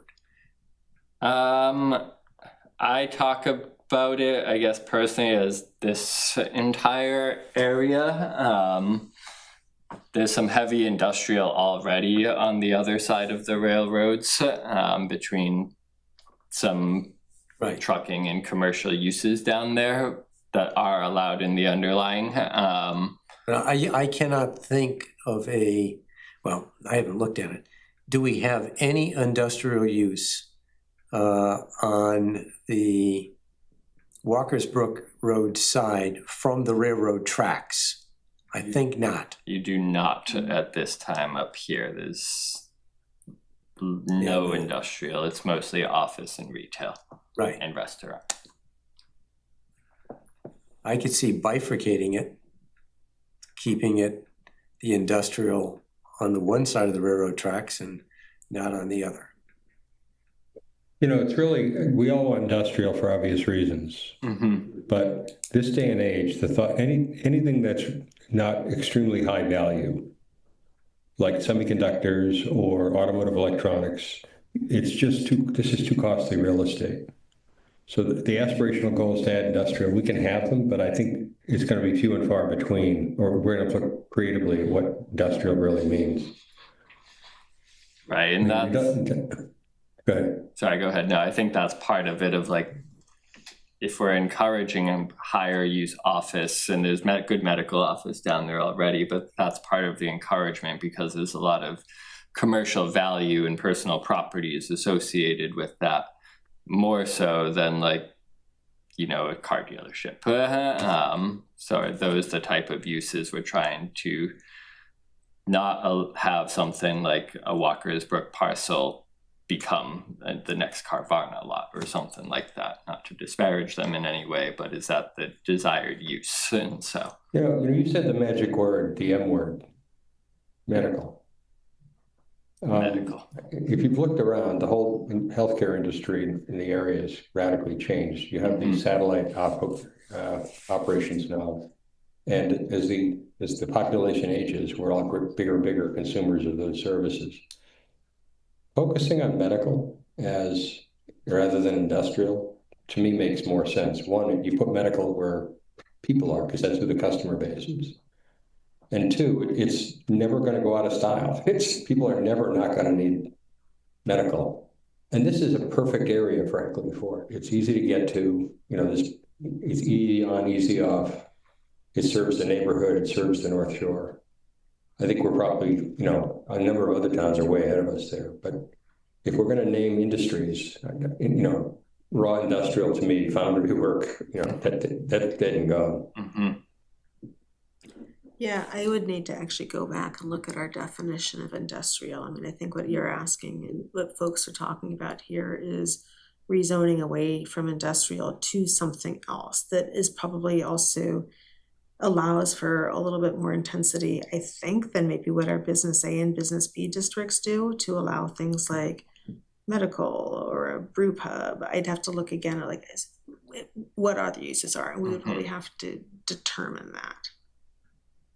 Determine the desirable uses that we might want to allow while moving away from industrial in that pocket. Yeah, and that's really the question of like, because the industrial allows more than just industrial, but so would the mixed use district, and we can encourage in things like medical office and higher stories if you do a medical office facility or something like that.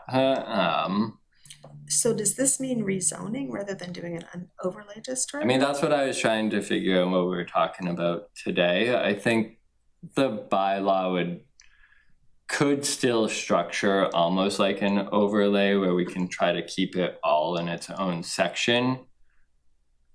But ultimately, if it is saying we're trying to repeal the underlying industrial, then it is virtually rezoning rather than overlay.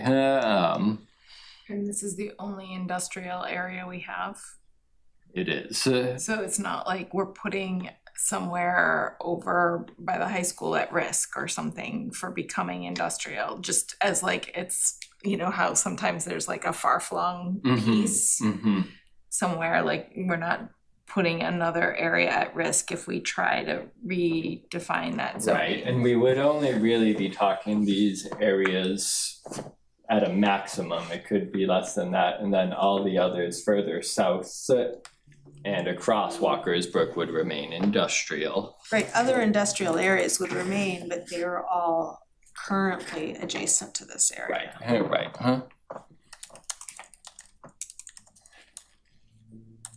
That when you asked that was my pause, is like, if we are redefining something or changing it, what other areas? What would be the recipients, right? Right. Does that put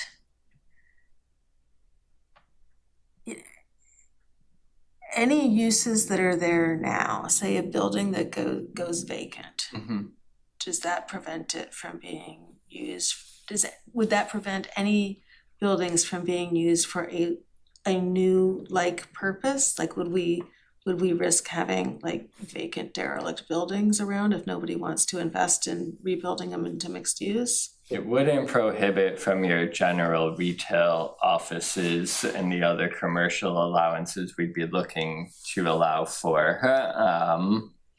But this is, and I'll just pull up the use table too, like the kind of question, and to your point, like we didn't necessarily just want to say, let's just start striking uses that are yes, that maybe don't fit the intents here into no, because Right. that would affect all of the industrial area. Right, that's what I was talking about, is Yeah. like, where else do we have that? Right.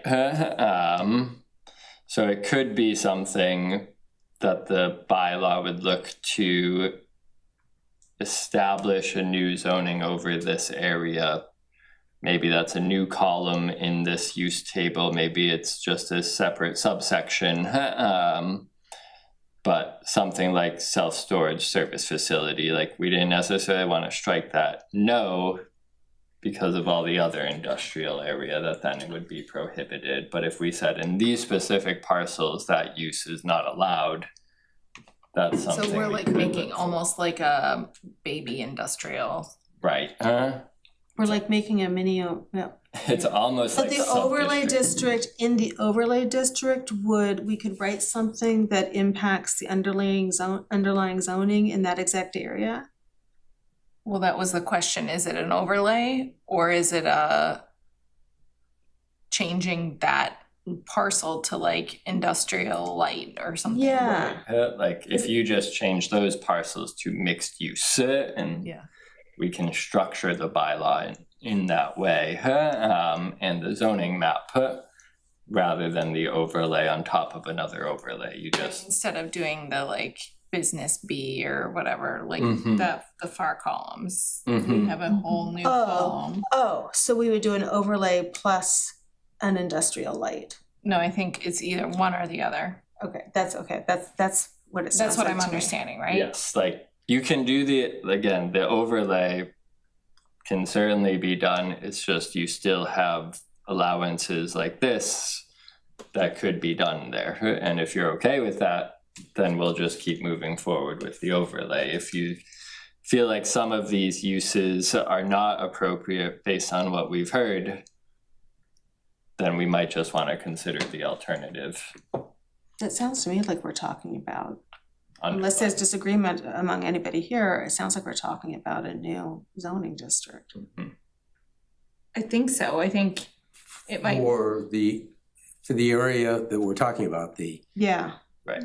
Stop and Shop and Sorry, I don't know if my Market use Basket table and is stuff popping like that. We're not talking about changing anything right now for the other area across the Right, railroad tracks. Okay, right. yes.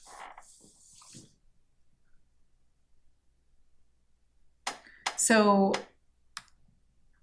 alright, who reviews that column and like gives us like, do you want to have this, do you not, or do we go one by one, or? I think that's something like we had a draft use table in there, but now we could probably expand it and make sure we are capturing a. Is this the sub-district C with the no, yes, no? Well, you could do it.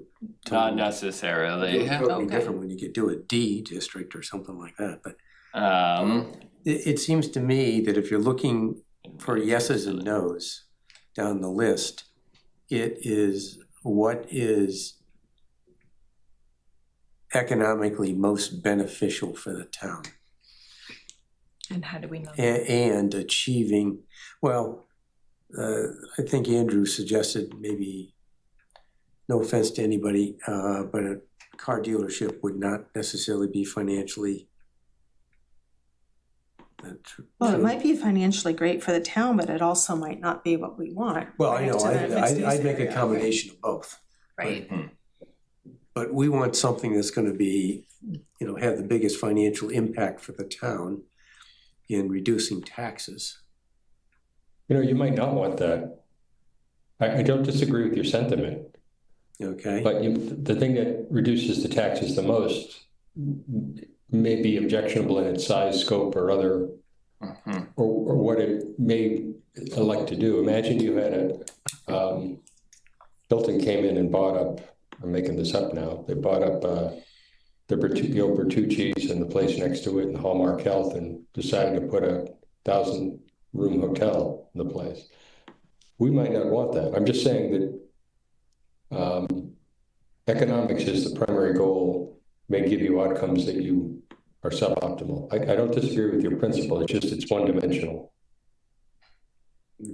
Yeah, I think long-term improving values, is certainly beneficial, but point well taken. Yeah, I'm aiming for things that, yes, bring economic value to the town and increase growth in the tax base and are so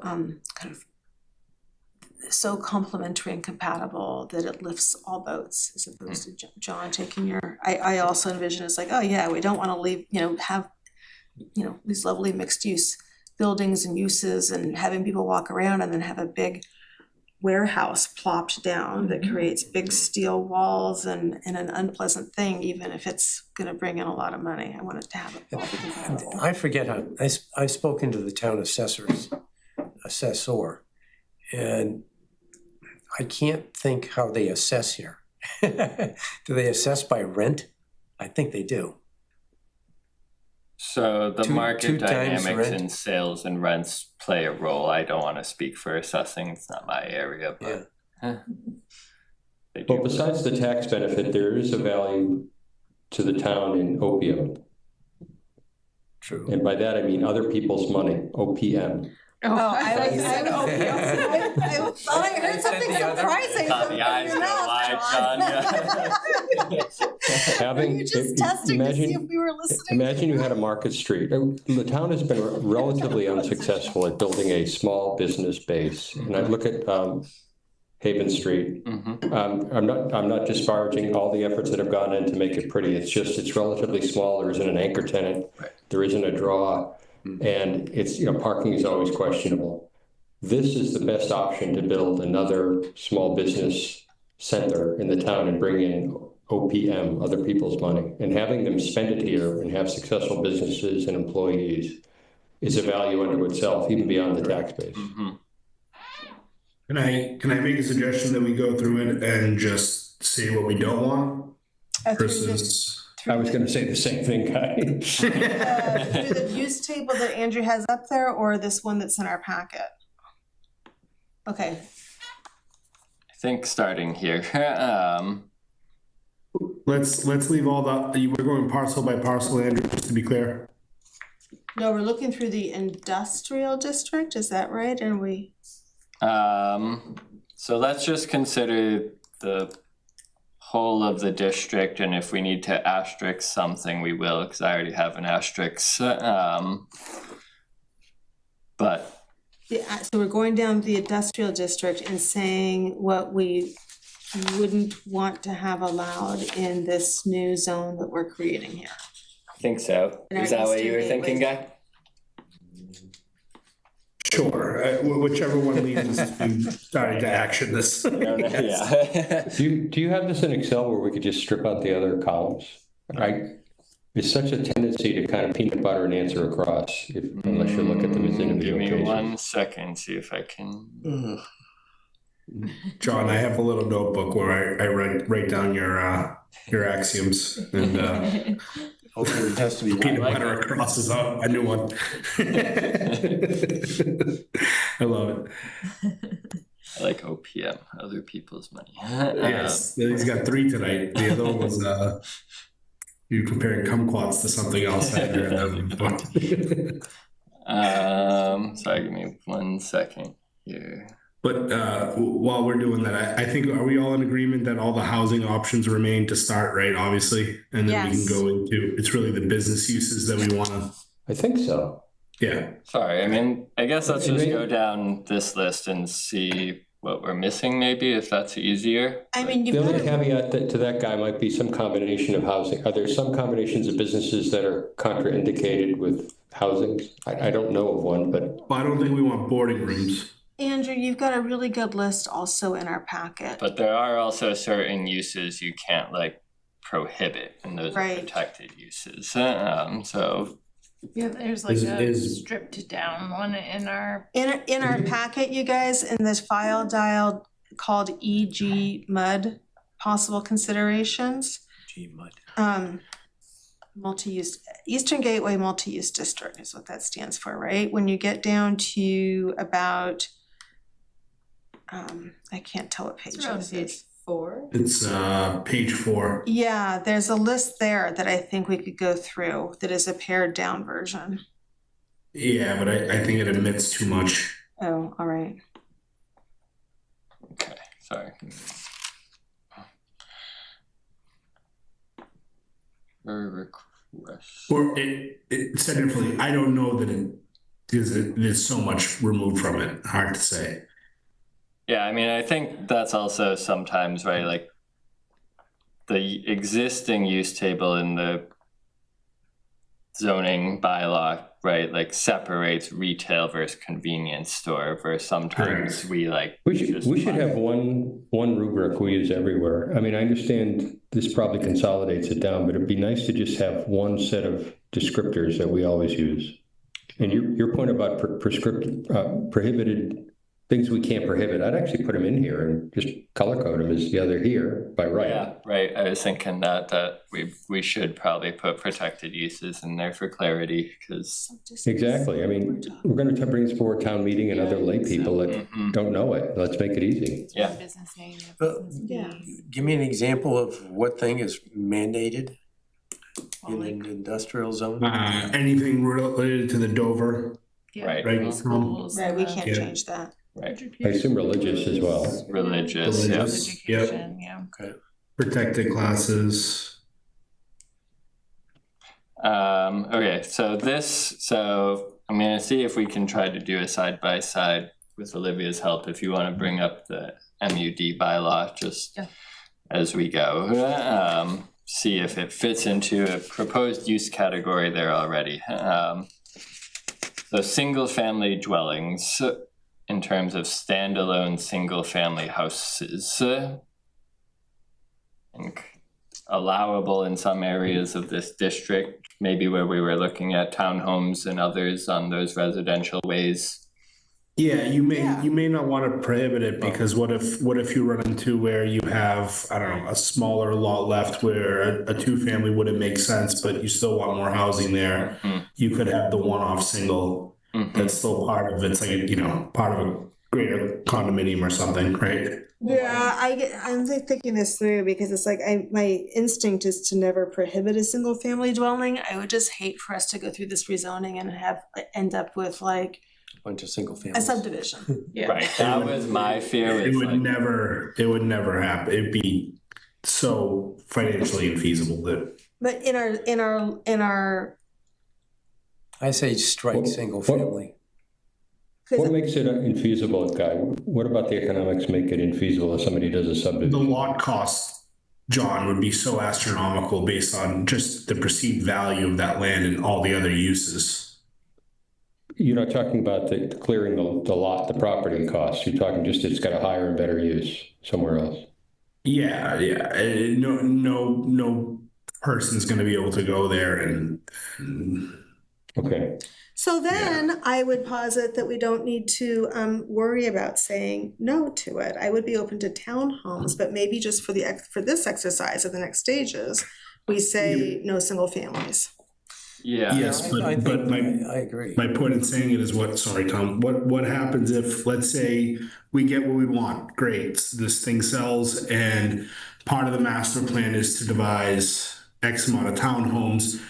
There's this one-off smaller piece of land on a corner that can't quite fit or house a duplex, but it can hold a singular version of that duplex, right? There's one unit that's detached.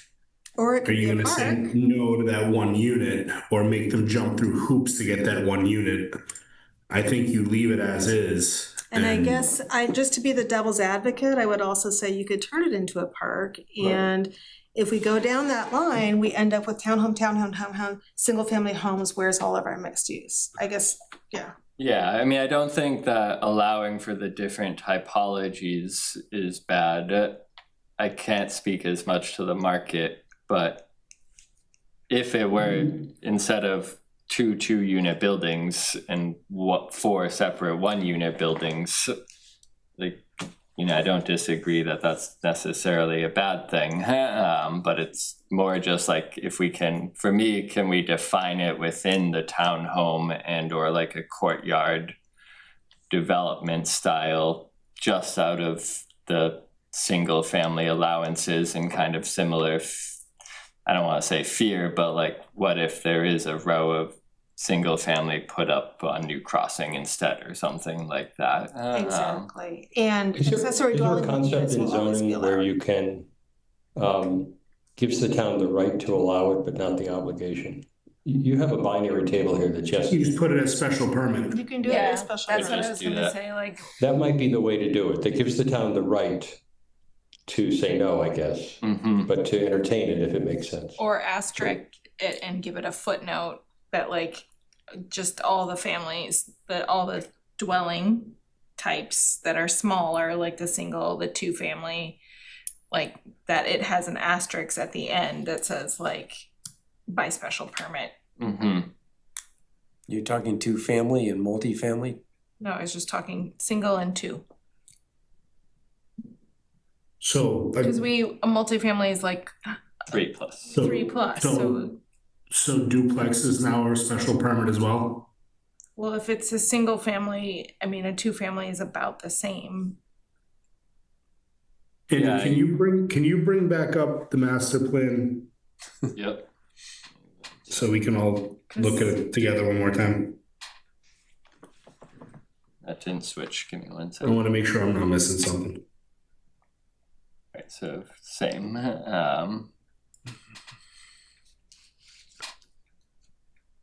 Can you zoom into the little row houses?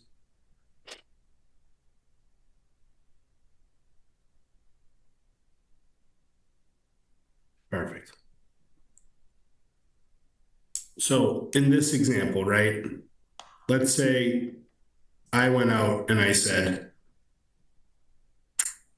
I'd love to grab the townhouse parcel. It fits our business model. It's something that my company does. Okay. But I know that if I build them as 4-unit buildings, I've got to sprinkle them. I've got to build firewalls in between them, and it adds X amount of cost and could potentially make it unrealistic for us due to whatever economic lever there is. But if I take those same things and I spread them out into sets of 2, it makes sense. And we're able to attack the project. But then all you have to do is come, I mean, you would need a permit, right, to get it. But I have to know the extra layer and the risk of not getting it approved. Right. So either we're trying to entice redevelopment here, or we're not. Yeah, I thought the star was only for the single family. That was the oddball case, but I think if multifamily or row houses are allowed, then they're allowed. What does this mean, townhouses duplex over duplex? What does that mean? 2 units, they're townhouse style, but there's 2 units on top of 2 units. Right, so it's 2 on the bottom, 2 on the top. So is that a 4-plex? Yeah. I mean, yeah, conceptually. So it's not a 2-family, it's a 4-family. That's what this master plan is saying, it's a 4-family, not a 2-family. Yeah, 2. Could be, right? Or the use could be a straight up, townhouses. Right, or it could In be. the traditional sense where there's 2 independent units, no duplexes. The intent of the diagram was smaller residential typology, whether that's Right. 2 to 4 units. Or 1 to 4, if so inclined. Well, let's go back to original thought. What's wrong with going single family with an asterisk, special permit, and going 2-family and multifamily without having to? Age restricted is a problem only from a point of view as you're limiting your demographics to that age group. It's harder to sell. I agree with that. Although I guess it's like fine if they were like an age restricted strip, kind of fine. I am in my mind's eye, I feel like I want to sit with this a little bit longer. Maybe we don't have the time to do that. In my mind's eye, I'm kind of okay with townhome style that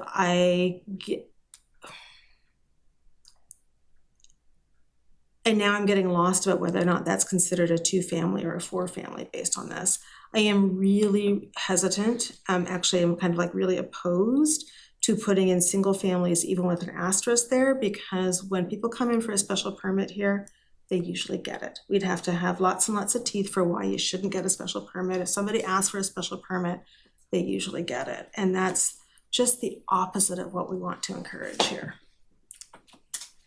Well, I single, think I need a little bit more explanation on the 2-family versus 4-family, Yeah, or 3-family or whatever. right, and I think for us, like the building code things are important too, again, making sure everything there is practical and feasible and making sure this works well in future codes and permitting process and being realistic. And so separating things out from 2 to 4, if that typology is there in the location desired, then I don't see it necessarily being an issue, because I think 2 families can be townhome-esque, and the point is different types of floor areas than your status quo single family here. And I think 2-family already starts to get at that, and it's what we're seeing up on Salem Street and Ash Street, in some of these corridor-like neighborhoods in town, and that they are just a different typology that's working. You know, whether you lose units out of it, because if you say we'll only require multifamily and townhouses of 3+, and do you get more density and value out of that? Potentially, but if it doesn't work, then. Right, well, I mean, what I'm thinking is like, okay, so like you're saying, some of these smaller units where it's just 2 families, those also can look like a single family a lot of times. Yeah. And that smaller scale doesn't feel appropriate for this lot, this area. So whereas I think a townhouse, like if you were going to just build one of those little blue squares, that doesn't feel like it's appropriate for this. But if you're building 4 of those next to each other with like a 10-foot distance between the 2, like that could be totally feasible. Or they share a party wall or something, but I don't see that type of development being a 2-family development, right? It's like a multiple of that, right? So that's where the definition is like, what do you want? Do you want those single standalone ones with a full yard and everything being 2-family, or do you want them to be in a complex? Yeah, like a row. A row, connected or not connected. I'm not talking about this single, like people are gonna come in with a big group of houses in this and say they need to have a single family. When they come to site plan review, they'll discuss that. And that's a waiver, right? If it were a special permit, or if it were just a change in use, yeah, you could potentially allow. So it's like a moot point to put even in like an asterisk, because if they're coming for a site plan review or a change in use, it comes before here anyway. Yeah, but I still think it's useful to signal to the applicant that this is going to be a special lift. Right, It's why I'm advocating for the no. Yeah. That there needs to be at least like strong, compelling argument for why. Right. Okay. How do we, I get the feeling there's a little bit of, I say this very badly, central planning. And I have no idea, and I don't think anyone rightly could have an idea of what's really going to happen. To me, it's more likely that we specify usable, valuable purposes and let the market decide what's valuable and not, and we have to react to it later. We're never going to get this right the first time. This is going to be a constant iteration. Whether they're 2-family houses or 4-family, I have no idea. Guy's comment is the most, I'm paused on that because should we entertain what types of buildings are the most likely or easy or routine or attractive to build? Forget about what we want. What does the market want? What are developers likely to see as the most attractive in terms of a project proposal? Right now, all of large private equity is looking at garden level apartments. Define I don't garden. know, I don't know What does that, means. what Where does that mean, can go? Guy? Like my buildings on Eaton Lakeview. And I do think that that's where the warranted discussion of like overall density and intensities. If you are trying to encourage 4 units that do require more of an uplift, that are stacked together, just have higher code requirements, you just might need additional density to get them there. But I don't quite know exactly how it plays out on paper in a pro forma, so. But again, there's two people in this discussion. There's us and our successors, and there's the market. And we've heard from at least one applicant today in a different setting that, you know, our regulations are hard to achieve. And I believe that's true, by the way. I think we have a series of really hard optimal outcomes that we want that aren't necessarily easy for the applicants to achieve. The same here is true writ large. I mean, it's going to be so much harder to do that on a project of this scale. Yeah. I'd almost rather turn it around and say, what would be the most valuable for the town and the most attractive for industry, the development industry, and start with that list. Because if we're describing uses that aren't attractive, of course they maybe could say yes, but let's not feature them. Let's not talk about them. Hey, Andrew, can I bring this one step further? Are you looking at the abutting corridors to this? In terms Bolton of Street up top, is that what you further mean? zoning changes for those, like the Johns or Ashes or other? Yeah. I think it warrants a future discussion. At least at this time, I figured one bite of the apple at a time before we get into single family zoned neighborhoods. But I do think there's a discussion to be had on some of these middle areas between commercial districts like Main Street in this area or downtown in this area. I only say I'm it lost, you guys, because I'm sorry, I need to ask what you're talking about.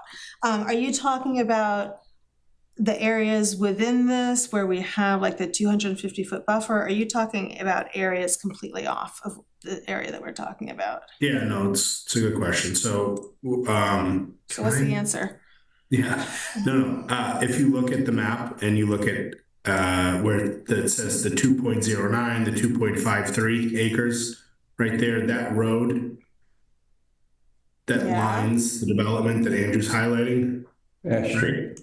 In the true intent of master planning, you kind of want to see all these little jogs in and around these abutting lots. You'd like to see that squared off cleanly. Yeah. You know, you'd like to see it. It doesn't have to cross the street per se, but I would encumber them for sure. And likewise, if you scroll up, I think the street that abuts it at the 1.51 acres, you may want to consider that as well. I mean, that just seems very natural to me. I don't know. And then, you know, how far do you take that, right? Gets tough, but So I feel like we're straying from task a lot. Right, but what we're trying to do is bring something that you're going to take to a bunch of meetings in the town, and they're going to say, no, actually, we do want those single family. How, like, what's the metric of like, we're saying what we think, but is are residents telling us what they want? Well, we had all those hearings. We heard them, right, Andrew? I mean, all those meetings occurred, and they saw the plans. They gave their feedback. And the feedback this was the outcome of it. You know, these types of typologies, this type of development. This is what they would like to see there. What we're tasked with now is ensuring that we're looking at this through the right lens, knowing what they've given us for feedback, and being good stewards and taking that to heart and programming correctly. And what I'm telling you is, if we don't square this thing off, it gets wonky, right? And we want to remove all the we'd be interested, but, or this makes sense if, right? And it's not a giant deviation to carry it a little further down the road. Just, You suggesting we do that now to make it to kind of deal with these issues up front? Is that what you're getting we're here at the table. I don't see why we wouldn't. It's a simple thing to say, you know, carry the line down further, Andrew, down Ash Street or whatever that street is across from it, just to make it, the corridors make sense with this type of development, so that, you know, maybe you do get lucky and we get someone in here that has the capability to come and take this thing down and actually redevelop it. Hold on, I guess- Hillary's really trying to say I guess something here. I am talking more about like that list that we were talking about just a few minutes ago before we were talking about the shape of the lot, like the industrial, like The uses. who, you said But that it you've all already needs- discussed that, but then why are we trying to go through the list? Like that's where I'm kind of confused as to like what our purpose is and what were the purpose of those meetings. Right, like what we heard was like smaller typologies that transition down towards like the Blumen or Ash Street Right. frontages. It wasn't necessarily 3 units or more only. And so that's where we're trying, like, I kind of admittedly, obviously, in the proposed bylaw took it as less single and 2 families, more different things that we might not have a great stock of yet, but there are other considerations other than just what we don't have a lot of in town, which is 3 and 4 and 6 unit structures and smaller scale, things like that. And what I'm looking at, we were looking at the thing that looked like a master plan Mhm. in our packet. We have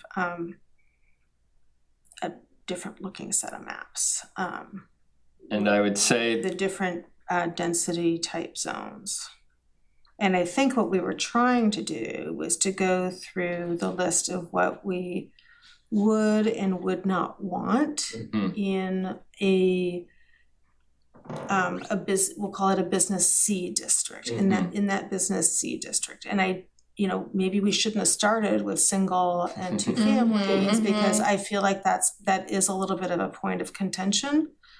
And maybe we're not gonna be able to come to resolution on that tonight. But there's been a very robust discussion, and let me think about the process. Like, do you need to have our answer on single and 2 family? no. Or should we skip ahead and look at the other industrial uses where we're like, no, we don't want that. If I can just ask one more question based on this Right, that's what I graphic was looking here. So if we just want to flag it all as smaller typology, single to whatever townhome, like at least the way the bylaw is structured right now is that they're only allowed in these areas. And even our architect from Form in Place, Michael Wang, is saying that that's too restrictive. You might want to consider, right, alternatives where they are allowed in other areas if they are needed to fit a development and make it work. So I guess the question is on those smaller residential typologies, because I took these other areas not in orange as push for higher intense uses and better value and density. Whereas allowing townhomes, right, maybe allowing New Crossing wasn't the ideal, but if that's a different thought than what you guys had, and that this type of use should be just allowed in general for developments, to let them come to us. Don't restrict the area on what is a fairly arbitrary line of 250 feet to transition down to these Bolton and Ashes. I don't know if we should if you want to allow them So virtually everywhere. My point is, Andrew, is this view that you have here is actually perfect. And you can see how challenging it may be to unlock that yellow area without encumbering the remaining abutters on Ash. Which does get to a further point that was in the list of like which probably wasn't articulated well by me, but like buffers from residential district versus the street, it's that area specifically that is challenging to allow for certain things, just giving distances of split zoned lots and from districts. And so. Yeah. Were you trying to say something, Hillary? No, I guess I'm just want to reiterate, this is zoning. We are not building anything Right. that is going to happen. This is like future potential. Because we all know how it happened. We've been through rezoning, and that is something that's like, we've got to make sure that is conveyed. Yes. Which will never, I mean, it's hard to grasp, and I understand that, but And we do want to zone for things that are, we want. we want to zone for things that will be built. We also want to zone for things that are, that we want. I mean, if And we, we want to zone for things that, you know, in the future people want. yeah, and we are not perfect predictors. Even Guy is not a perfect predictor of the market. But if we zone for what we want, that gives us the best chance. And if we find that, like, okay, you know, if we or our successors find, oh gosh, this is too hard, people don't want this, people aren't building this, we can always make adjustments.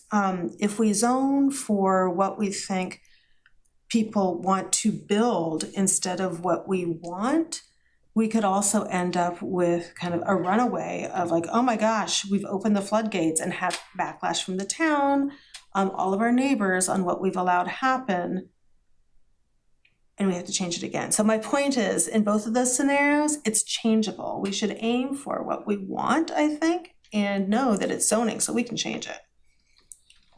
But to your point about the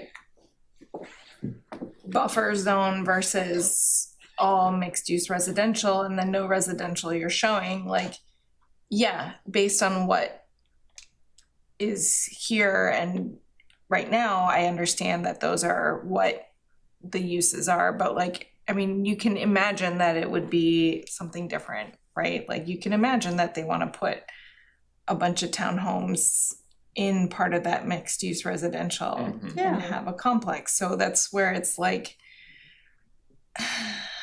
you know. I think we can achieve this without prohibiting the use elsewhere. I think it's just getting back to only restricting, if I have it, the heights in these orange areas. So like, you can allow, I'm just gonna call it a 2-family based on the discussion, like elsewhere. So how do you, in the zones, how are you going to articulate that? So this is where we were getting at residential district versus corridor, and why we called and defined residential corridors as Bolton and Ash was because it did save some space. So we said 250 feet from a residential corridor, you're limited in height and density, and right now use, which might not be necessary. But I think the heights and other make sense, because if we said residential district, now you're 250 feet from this red dashed line, which is taking nearly large chunks of these whole parcels and making them just not usable to the. Isn't some of that part of the water department and things like down there? Are they in the? For now. Yep. Mm-hmm.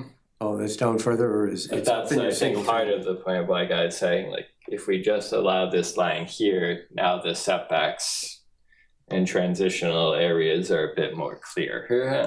And it's not the first time we've heard that in the process through some of the neighborhood meetings, that opportunities for them and or cleaning it up make sense. Well, if you did something along there, you could make the, I forget the name of the street that comes down from Walkersbrook Drive.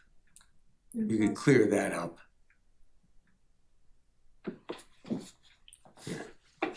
I guess what I'm trying to get at is we don't need to prohibit a townhome or 2-family use. Right. In the purple area. In the purple or yellows. Can you go back to the one you had on before this? The I keep actual on- plan? Sorry, good. Give me 1 second, this thing always gets in my way. Yeah, That thing? that's good, yes, okay. The only thing I can see in here happening is the Stop and Shop parcel and this parcel over here. And in essence, what I think the town should want is access off here into these restaurants. And I think they want another similar type building or 1 or 2 buildings over here and closing down this entrance here and making it over here. And I could see just outlining these like this, and maybe even this here, as saying, you know, we're looking at, you know, retail, retail, retail, retail, and office, office. I mean, I can see all that without describing much. I'm worried about being able to negotiate early on some of the things we definitely want, because in essence, this will take some of the pressure off here, this turn. And closing this down will help the bikeway or whatever we want to do there. But I mean, I think I can agree with this part right here. But it is all this part that is the problem.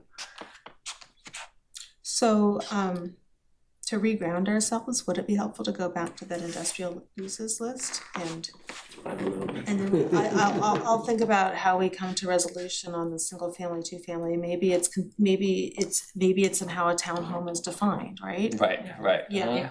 I think many of us, maybe not all of us, but many of us envision townhomes, and I'm realizing as I think about it, it's like, I don't know, is that a 2-family? Is that a 4-family? Right, well, that's How where I exactly think is it's like that defined? a townhome is very different than a duplex or a 2-family in a different neighborhood. Yeah. Right. So maybe we put a pin in that. Yeah. To say, we like townhomes, and we need to think about how we define that in terms of Yeah. density. Very fair. Multifamily alone, and so Like apartments. I was gonna say, let's call that like a standalone multifamily apartment building. Are you looking at something? Forget the nomenclature. Okay, I was so sorry. take me back to the list. Where is the list? I'm looking at the list that was in our packet. Okay, Is let that me where all bring this that one okay? up.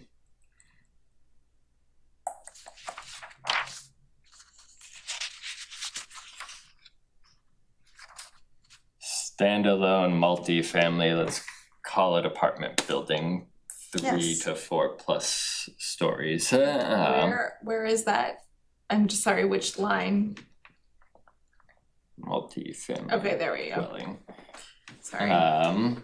Is there areas in the district that you would say those don't fit? And my screen is doing a bad job of just auto switching.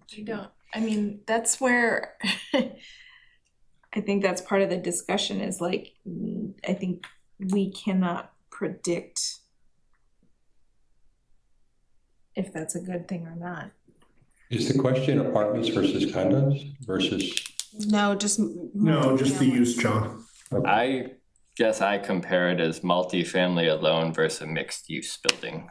And so commercial on the first floor, 3 residential above, first 4 stories of Is that residential. the mixed use residential? That's Yes. the first line in the Mhm. Yeah, last. so there's mixed use residential. What's mixed use, what is the difference between mixed use residential and mixed use commercial? Mixed use commercial, we were just thinking of retail on the first floor, office above. Yep. Oh, so 100% commercial. All commercial, different uses. Yeah. Alright. So like we didn't admitted that in the purple, we wanted to encourage mixed use and really mixed use only, whether that's mixed use residential or mixed use commercial. The yellow, we were actually thinking that multifamily standalone isn't a net negative. just because of the lack of commercial frontages and other, that you could see it fit in long-term over the district. I think, you know, if it was the initial thing to happen, it feels odd, admittedly. But over the long term of mixed use, and if these developments and parcels transition to that it could fit in. I'm gonna say it again because I think it really warrants it, but the likelihood of that happening is significantly less if you don't bring it down Ash Street. What do you mean if you don't bring it down Ash Street? Access, if You you need don't. to bring that orange buffer zone straight down Ash Street. So rezone the existing homes. Correct. You gotta square it off against that frontage, thus making the access more feasible, where a developer could come in, take out one of those houses, build an entryway, and unlock a parcel that they otherwise could not get to. Otherwise, this is a lot to do for nothing. And possibly bring out our road. So Correct. the access from Pond Meadow is very little. Which is I Pond don't Meadow? disagree. Pond Meadow is this, and New Crossing. Which is a tiny street for if you put a lot of people there. Right. So we're looking at this as the idealized, but if we're writing the zoning and we're gonna say it's only allowed in this, are we gonna say that it's only allowed in this yellow spot that's like bordering on whatever, the train tracks, just making sure that that's what we're going to be writing, or that's how we're writing it? That is the area where standalone multifamily would be allowed, if you agree. But, yeah, to Guy's point, other things too could be considered, so. Andrew, I'm trying to wrap my head around limiting one side from the other from being one thing or another. Yeah, I guess Because I think it's such a pie in the sky ask to get exactly what you want in the purple and exactly what you want in the yellow, where I see a mix of all that absolutely being able to occur in the greater whole. I do like the idea of there not being residential right up against General Way, or I'm sorry, Walker's Brook. I mean, it might be too idealized, but the intent was to steer away, not that it's wrong in any way, but something like Woburn Mall or Linfield, where like the residential is so far separated from the commercial, and that they're standalone apartment buildings in both of those developments, which again isn't bad. It works. It certainly seems to work out in the market, and that's what people build. But we were trying to encourage residential over commercial more so than residential separate from commercial. Yeah, yes. I mean, from the onset, I agree. I've seen this more as a miniature assembly than a Woburn Mall. I got you, loud and clear.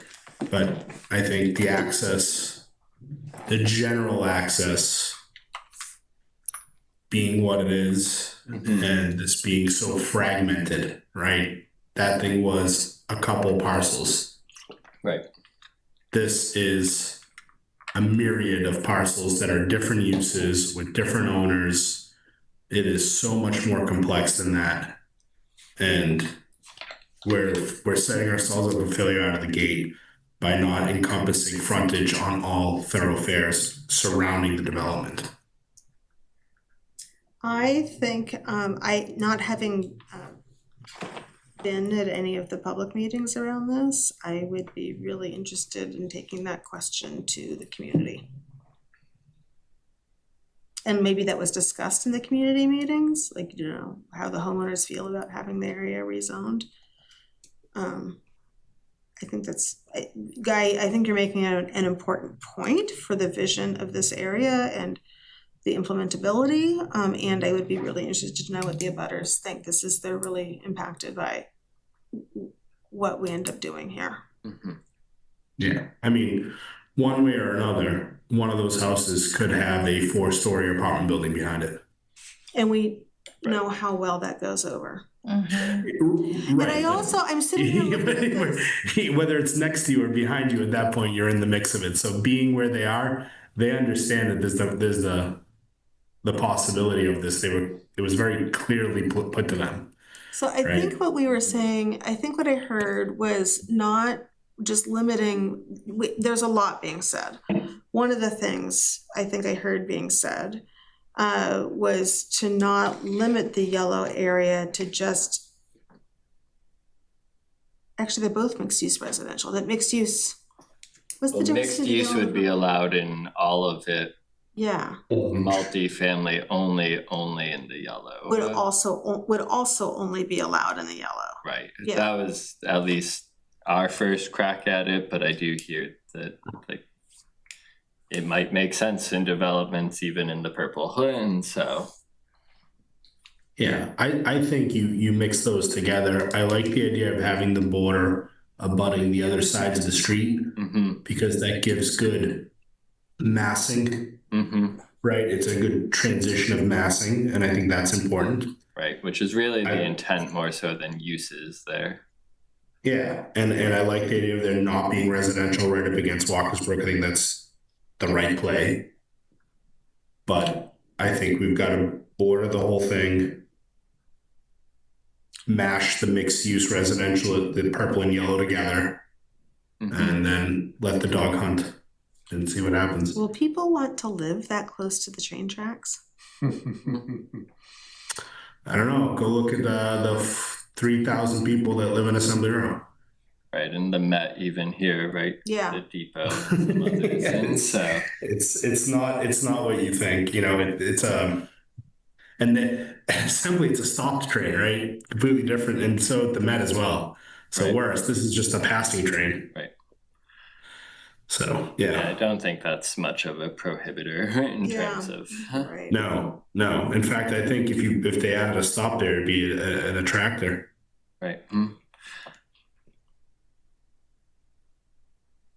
But in any case, we can get back to the uses, but I've been meaning to say this because I kept looking at this and just feeling like something was off. To me, that makes sense, right? Especially with the access needs and concerns in that yellow.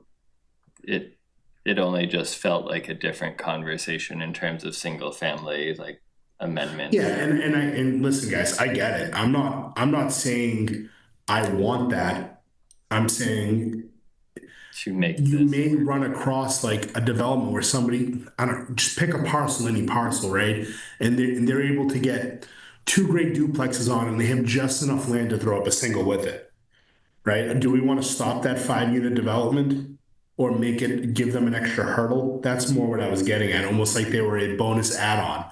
So if it could be written in some way where like, if you are doing other townhomes or duplexes or whatever we agree on, then an additional multi-unit condo style single family is allowable, right? That's more the intent of what I was getting at, less than I would want a cul-de-sac with a bunch of single families. That is not the point of this at all. I get what you're saying, and I think that I've also never or rarely seen something like that in real life, at least around here. And Guy, you probably have because you've done a lot more of these projects. I would rather have that become a piece of open space or a garden or something like that. I don't necessarily, I'm just saying this, I don't necessarily, and the master plan showed this, I don't necessarily want to have every single square foot of available surface built out on this. I think so that's where I am on this. We talked about in earlier in this discussion was like, oh, there are these little nice parcel parks. How did those ever happen? Well, sometimes that's how they happen. So I guess I'm not sold on that. Should we go back to the other uses? I just got an alert that my bedtime is coming. My watch just told me from all of my attempts to get enough sleep. Okay, so between retail and grocery retail, which we even separated out, for me, that was really just the blanket of convenience store, auto sales shop, if you right, an auto zone. Retail encompasses a lot. The retail greater than 50,000 square feet or less than 50,000 square feet, you mean? The greater than, we were only debating a special permit or limiting how many of those that a site could develop, because the intent, I think, is to try to promote smaller spaces and more connected spaces, similar to what we've seen in Reading in the past.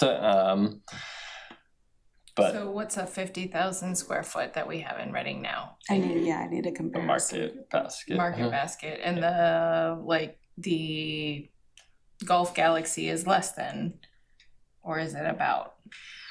It's less than It's probably less than. I haven't been in that Golf 20. Galaxy. Yeah. So. Helps. Maybe. We allow retail up to 35,000 square feet in the existing industrial, but we do not allow retail more than 35,000 square feet. But we do in the PUDI by special permit. Make it more. So if IKEA came in and wanted to be an anchor tenant, would we say no? They would have to unless they come. got a special. I would want them to come to us, yeah. They gotta get a special permit. Does this also require a special permit? Or how do we- That's how do what we we're limit the number? asking. Does it require a special permit or not? Yeah. And Well- should we peg this to 35,000 square feet to be consistent with our existing zoning?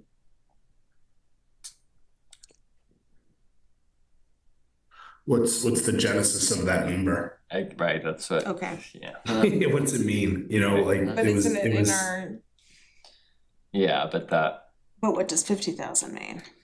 Right, 50,000 to us was trying to envision what is the pre-existing grocery model. They're starting to transition smaller. Okay. But that was your large scale grocery store. like a Costco or? Right. Can any of these uses be written in terms of the anchor tenant concept? Or no, it has to be a use, not how many? What, right, you were In saying. terms of like saying anchor tenant use groups. We're describing them in terms of what these businesses will be when they're done, but not as to size or preferred type of or preference in terms of one or the other. Can we put the concept of anchor?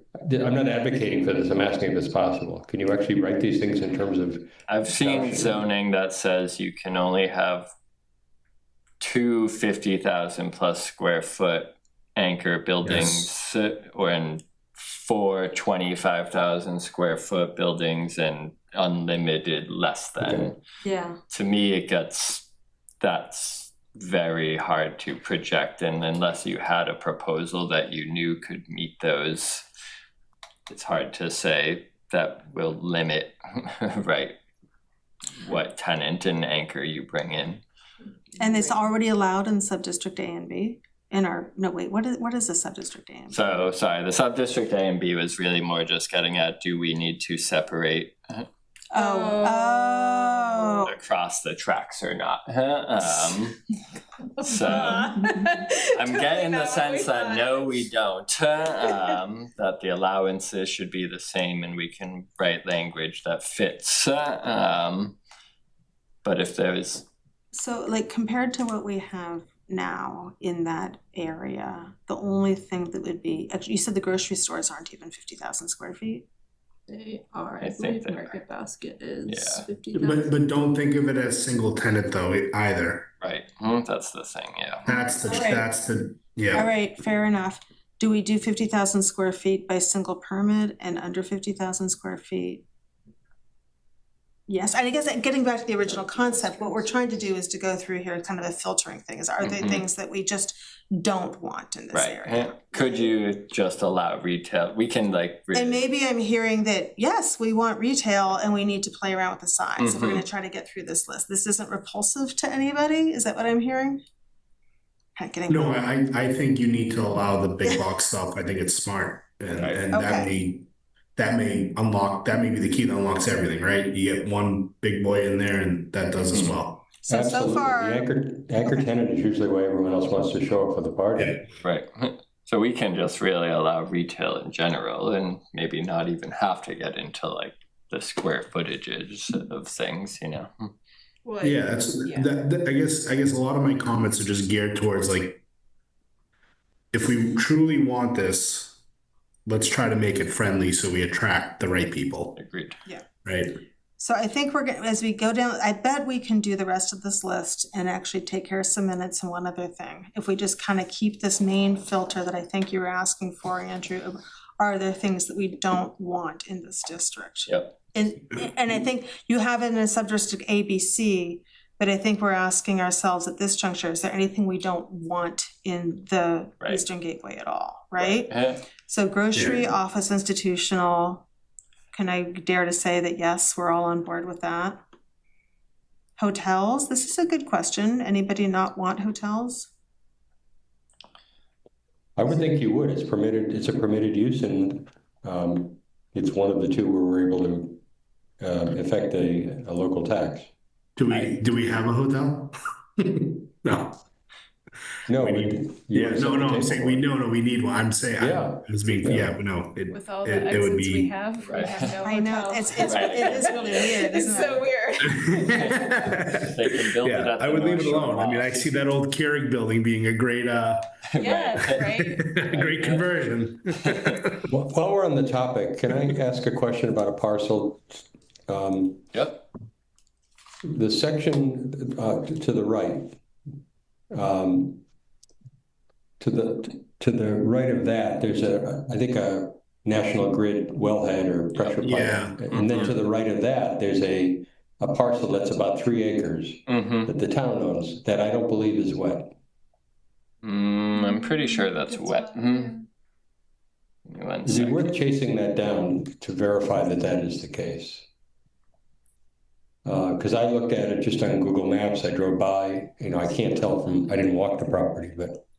Yeah, that is wet. Certainly to the right of it, it is wet, as you get to the Wakefield side, but I don't necessarily think all of that is wet. Yeah, I don't know the last time we really took a gander at where the wetland buffer is. At least on my town GIS, it's showing the whole thing is wet, It's pretty but darn wet, I'll see yeah. if maybe we have some existing delineations or anything out there from some of the projects that have gone on down there. Yeah. I mean, yeah. It's a great place for a Topgolf, John. Well, I was thinking it's a great place for a hotel, frankly. It's right next to 128. It looks really, really wet. Okay, Andrew's gonna look on that, and Yeah. we're gonna get back on task here. Only last thing though, like the steering committee was hesitant to expand borders and one out of our grant scope another, but like I don't necessarily think it's an issue to push this further south to that gas station, some of these allowances. But maybe that's a different conversation. We'll save that. I don't know what you're talking Not about. today. Yeah. Yeah, let's go through the uses, and then I agree with you though, Andrew. I didn't want to keep pushing my luck with my comments, but yeah. Okay, what are consumer services? Consumer services we count as more your personal service of like Yes, hair okay. salon, nail salon, tattoo shop, something like that, where like they're not selling you a good, they're selling you a service. Service, Like, okay.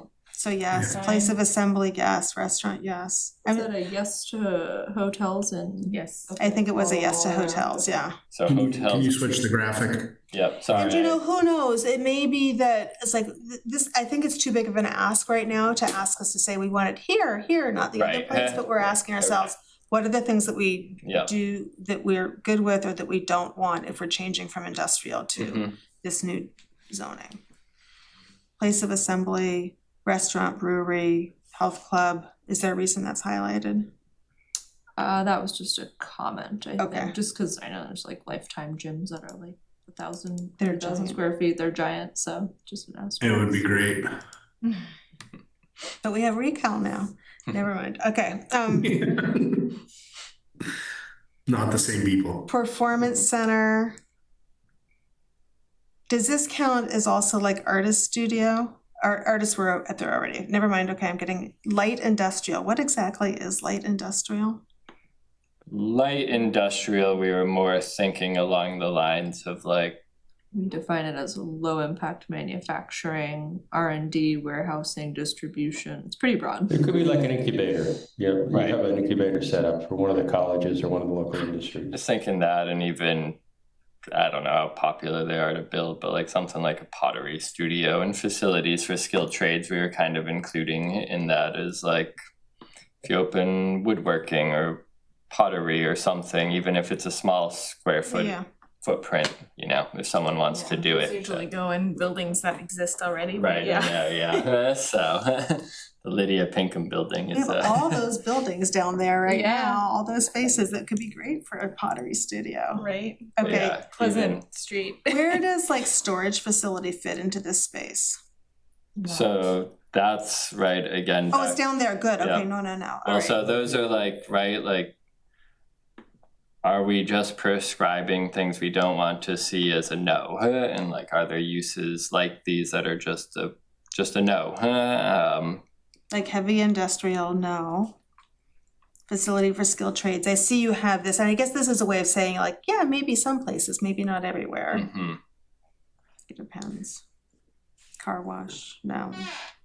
And I guess what's everybody your look- banking facility up there? What's a standalone? Is that That just was a like a No. drive-through ATMs that, as banks get smaller, you even have one on Main Street here in Bank of America. Right, Yeah, you do. just the- It's Mhm. just the ATM nowadays. Yes. Yeah, that doesn't add much life to a place.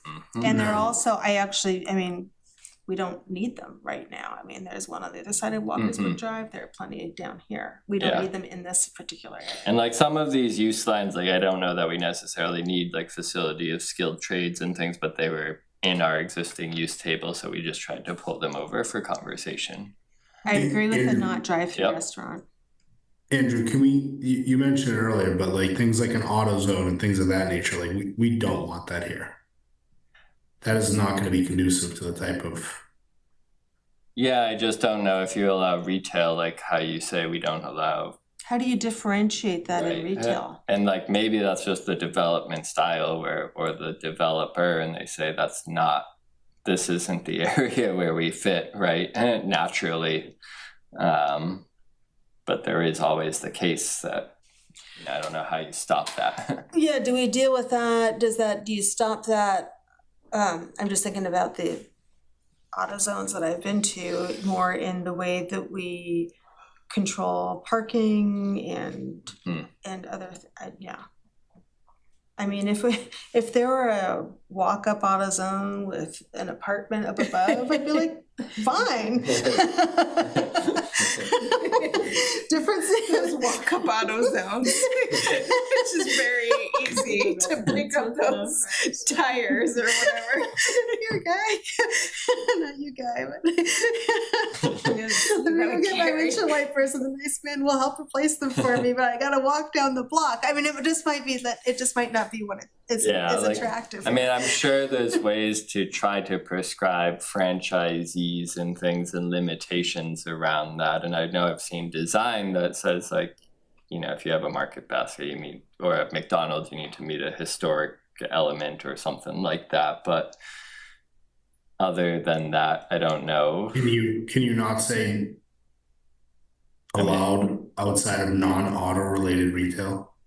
Right, I was gonna say you probably could really just add a line of, and let me even just go to the existing automotive repair shops, no. Auto sales shops, you could probably say no and just Auto get services, right yeah. and just It's already service Yeah, stations. yeah. auto It's stations. just not the right look or feel. right. I don't disagree.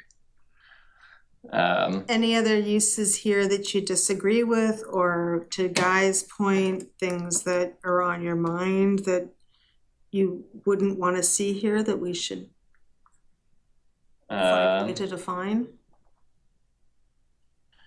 Maybe let me just shout a few out that maybe don't fit naturally into some of those use groups. Like a data center. Right, data center. No. Like We don't want a data center? No, No? no. Alright, fine.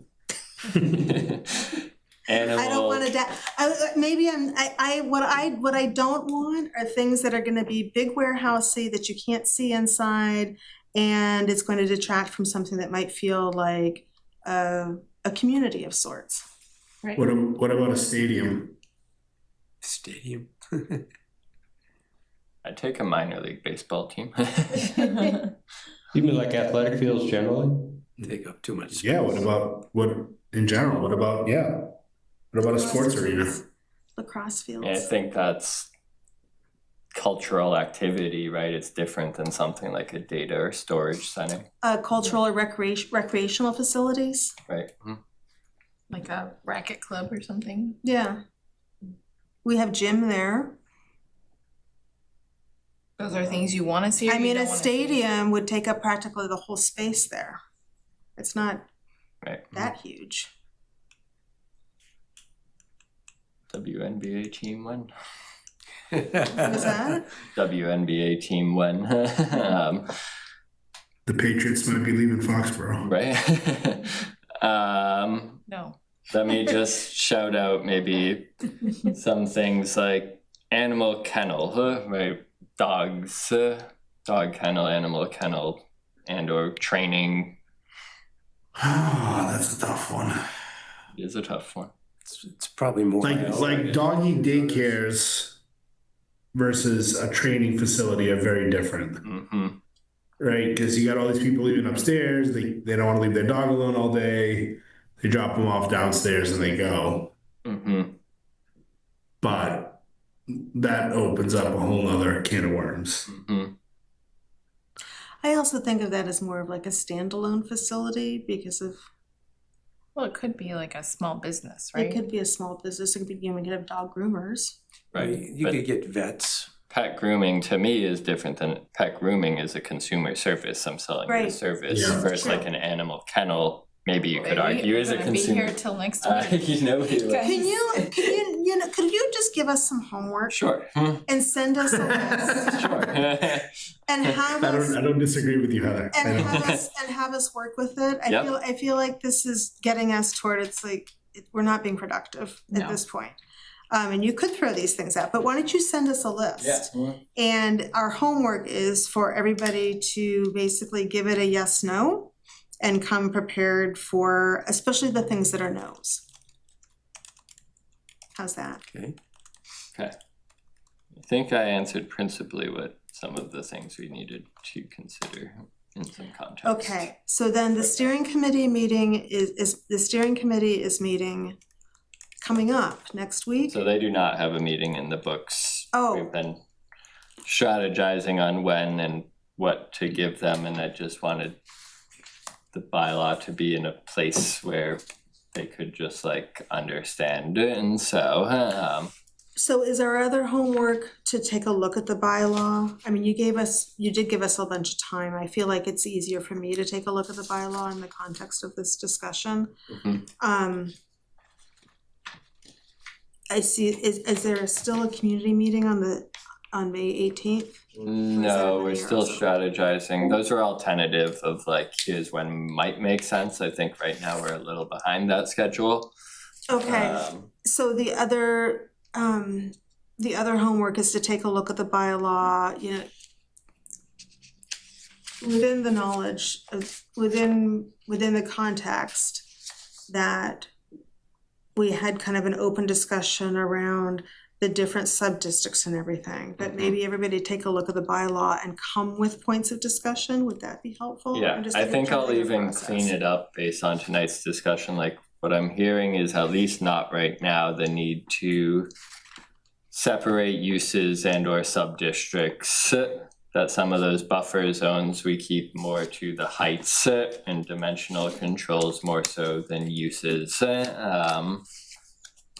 And that some of the transitional areas could probably be worked out a little better in terms of, I shouldn't say transition, the borders maybe, make some pointed discussions on where we're at here and what. Yeah, and yes, and to to the good and interesting point of not having the edge of the district be in an area that is inaccessible, I guess my recommendation would be to prepare to take that to a question to a community meeting. I am hesitant to just go forward and say, this is the proposal. I'd rather say, here's a consideration, here's how we deal with it, and get some feedback back. For sure, and we have the Ash Street focus group that we met with in the middle of this process, and so something like that, we can like reach back out and say, maybe we can have another conversation, everyone, and what would you think if this, and so. Okay, that's a good point. Anything else on this topic? This was a good, robust discussion. I'm glad we got everything else done efficiently tonight. Okay, before I let you go, and before my bedtime arrives, two things. Before we review the minutes, I want to let you all know that sorry, I'm looking for a message. At the next meeting, Laura Jem has asked us to put onto the agenda of the next meeting, asked me at least, all the board committees to put on the agenda to put a discussion of whose terms are up, who is interested in renewing, who may be stepping down, so that we can communicate to VASC, the Volunteer Appointment Subcommittee. I just absolutely made that up. I don't know if that's really what it stands for. How many vacancies they need to fill. So that'll be on the agenda for the next meeting. All right, let's do the meeting minutes.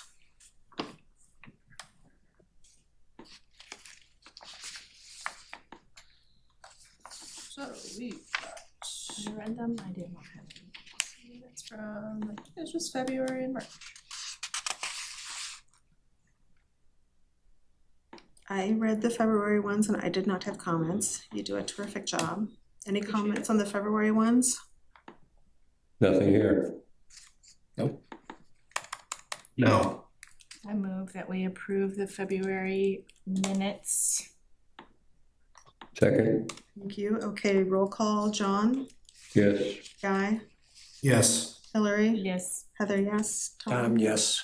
Okay, and then we also have the March 9th meeting minutes. I did not have any comments. I don't have any comments. Nothing here. We had a light crew. Yeah, all good. I move that we approve the March 9th meeting minutes. Second, All right, roll call. John? yes. Guy? Yes. Hillary? Yes. Heather, yes? Yes. Tom, yes. Wonderful. Motion to adjourn? All Second. those in favor? Yay! Yay, great. Just before 10 o'clock.